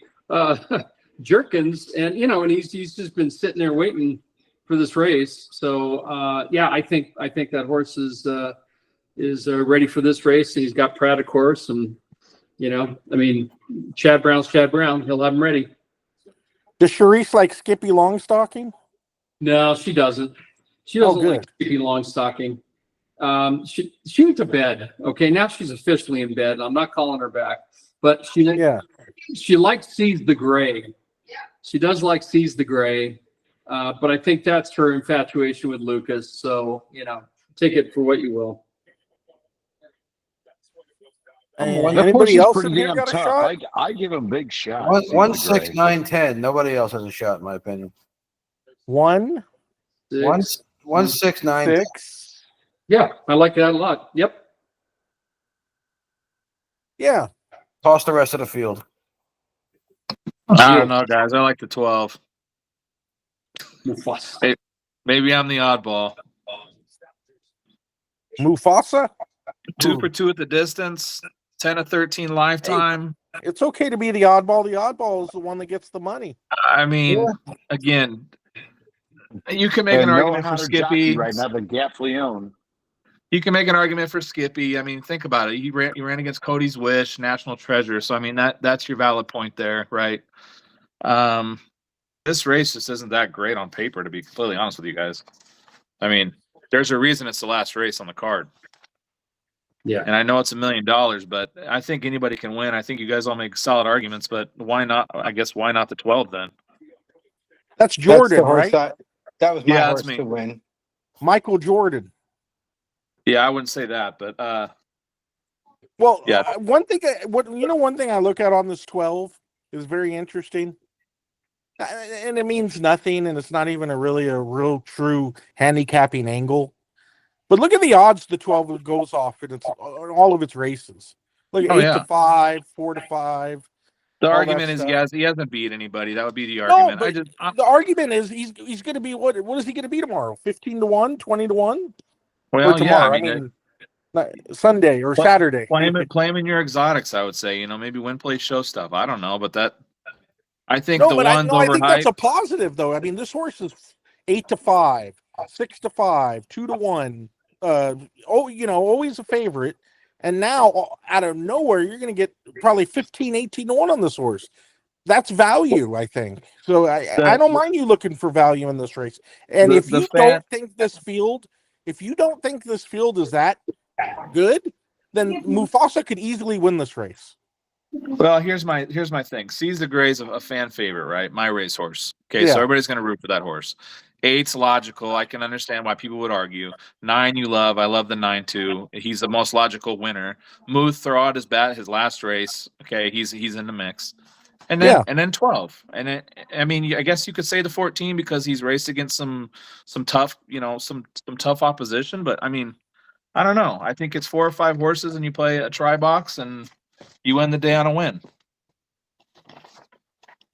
Yeah, well, you know what? That's I mean, a great I like comment. the thought. I like the thought process. No pun intended. Interesting. But no, I like the thought process because if you honestly think this field, and in a way, this field's not that imposing. Really, there's not a horse in here. Oh wow! Whoa, look at this horse. You know what I mean? Mufasa could step up. If Mufasa could step up just a little bit. Well, look, Mufasa's been winning easy too. You know what? You're talking me into it, Jordan. I'm definitely not leaving Mufasa off. Here's Only another for thing too. value I don't know how many you purposes. got. All I play is horizontals, right? All I play is pick fours, pick fives. Okay. If you want to make an argument for the two in the last, okay. But what do we have? Carl Spackler, and then who was the other one you guys liked? It was notable speech, and then the Porta Fortuna. 6-7. Okay, Yeah. so if you go 2 there and you go say 4 or 5 in the last, I mean, it's not impossible. Exactly, and I think you're getting really good value on this 12. This is a horse. Again, I'm not saying he's going to win the race. I feel really good about Spackler. I'm not saying Mufasa is going to win the race. What I'm saying is I love horses that love the distance, and I mean he's 10 of 13. I mean the fucker wins. Okay, I mean exactly. I love winning horses because they know what it takes, and I don't know. That's how I'm going to end it. You're gonna walk off. That's my I'm dropping the mic on that one. I guess the 12 Mufasa. I mean, this is how I look at it. This is how I look at racing. When I see a horse like this, it's probably going to be about 18-1, 16-1. That's an implied probability of 5%, right? So I give this horse more than a 5% chance of winning this race. Maybe I give this horse a 10% chance, 15% chance. So then that's value. If you have a horse across the board, you play him. I'm going to play this horse across the board. But I mean, if you give this horse more than a 10, 15% chance of winning the race and you're getting 18, 20-1, that's value. And if you make bets like that in the long term, you're going to win. I'm just saying, win or lose, I think Mufasa is a good bet. Even though I think Domestic Product's going to win this race, I really do. But if Domestic Product has a bad day, something happens, bad break, whatever, maybe Mufasa could, end up winning this race and shocking the world. I know we don't see Chilean horses win much, but hey, if there's not any, why not now? Hey, they used to. Do you remember how long have you been betting horses? Yeah. Jordan, how long you been betting horses? Let's see. I'm 40 now, so I started when I was 17. Don't call the cops. 23 years now. Dude, I've been betting since I was a little kid. So. I hate to admit it. I was taking bets out of the teller when I was 14, but yeah. Were you paying attention to West Coast racing in the 90s? Oh, of course. Oh, so you know about all the good Chilean, South American horses? Yeah, but it's been so long. You just. I know it's been so long, but that's the question, though. What is it? Has it been so long? Like, why aren't they coming over here? Maybe they're staying over there. It's a great question. I know it's a question that nobody's ever given me an answer to, because it's not like, Chilean, Argentinian horses all of a sudden got no good.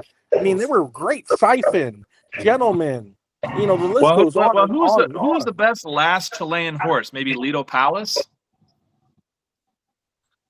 God, I forgot about Leo Palace. Lido Palace?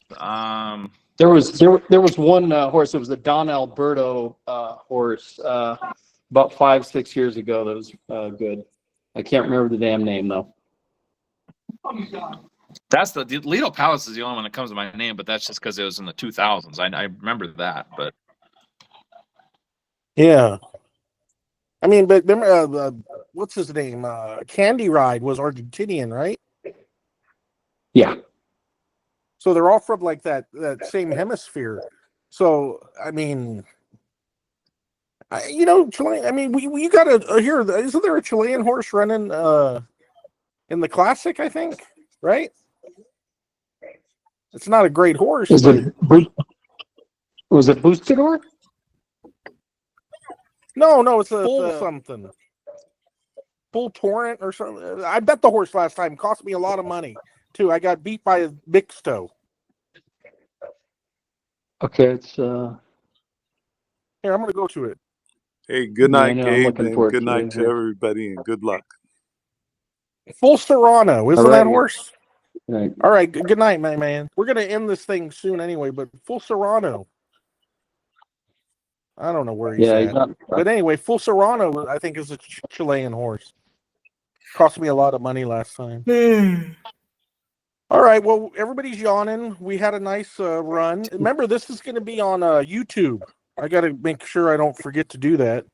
It was a quick do that properly. Gabe.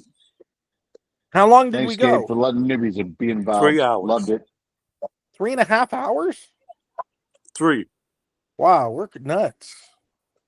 All right, guys. Well, Hey, thank you know what so horse much. you know what horse I was thinking of, Gabe? It was No Nay Never. You remember that horse? Oh my God, yeah. Oh, Okay. I forgot. I haven't thought of that horse in years. 14, it lost to Bobby's Kitten. It ran second. That was probably the last dominant Chilean horse. Yeah. There you go. I'm glad you Long mentioned time that ago. before See, we I'm go. dating myself. Yeah. All right. Well, remember, we could always watch this on YouTube if you forgot anything or you want to go back or you want to hear somebody's sexy voice again. You could always go back to YouTube. Thank you all. I appreciate you all. I love you all. And thank you so much for Thanks, being Gabe. loyal to the Live and Breathe group. Okay. Really appreciate that. Your loyalty means Thanks, a lot Gabe. to me. Good luck, guys. Thanks, Gabe. Take care, guys. Good luck, everyone. Thanks, Gabe. Bye. Thank you, Gabe. No problem. My pleasure.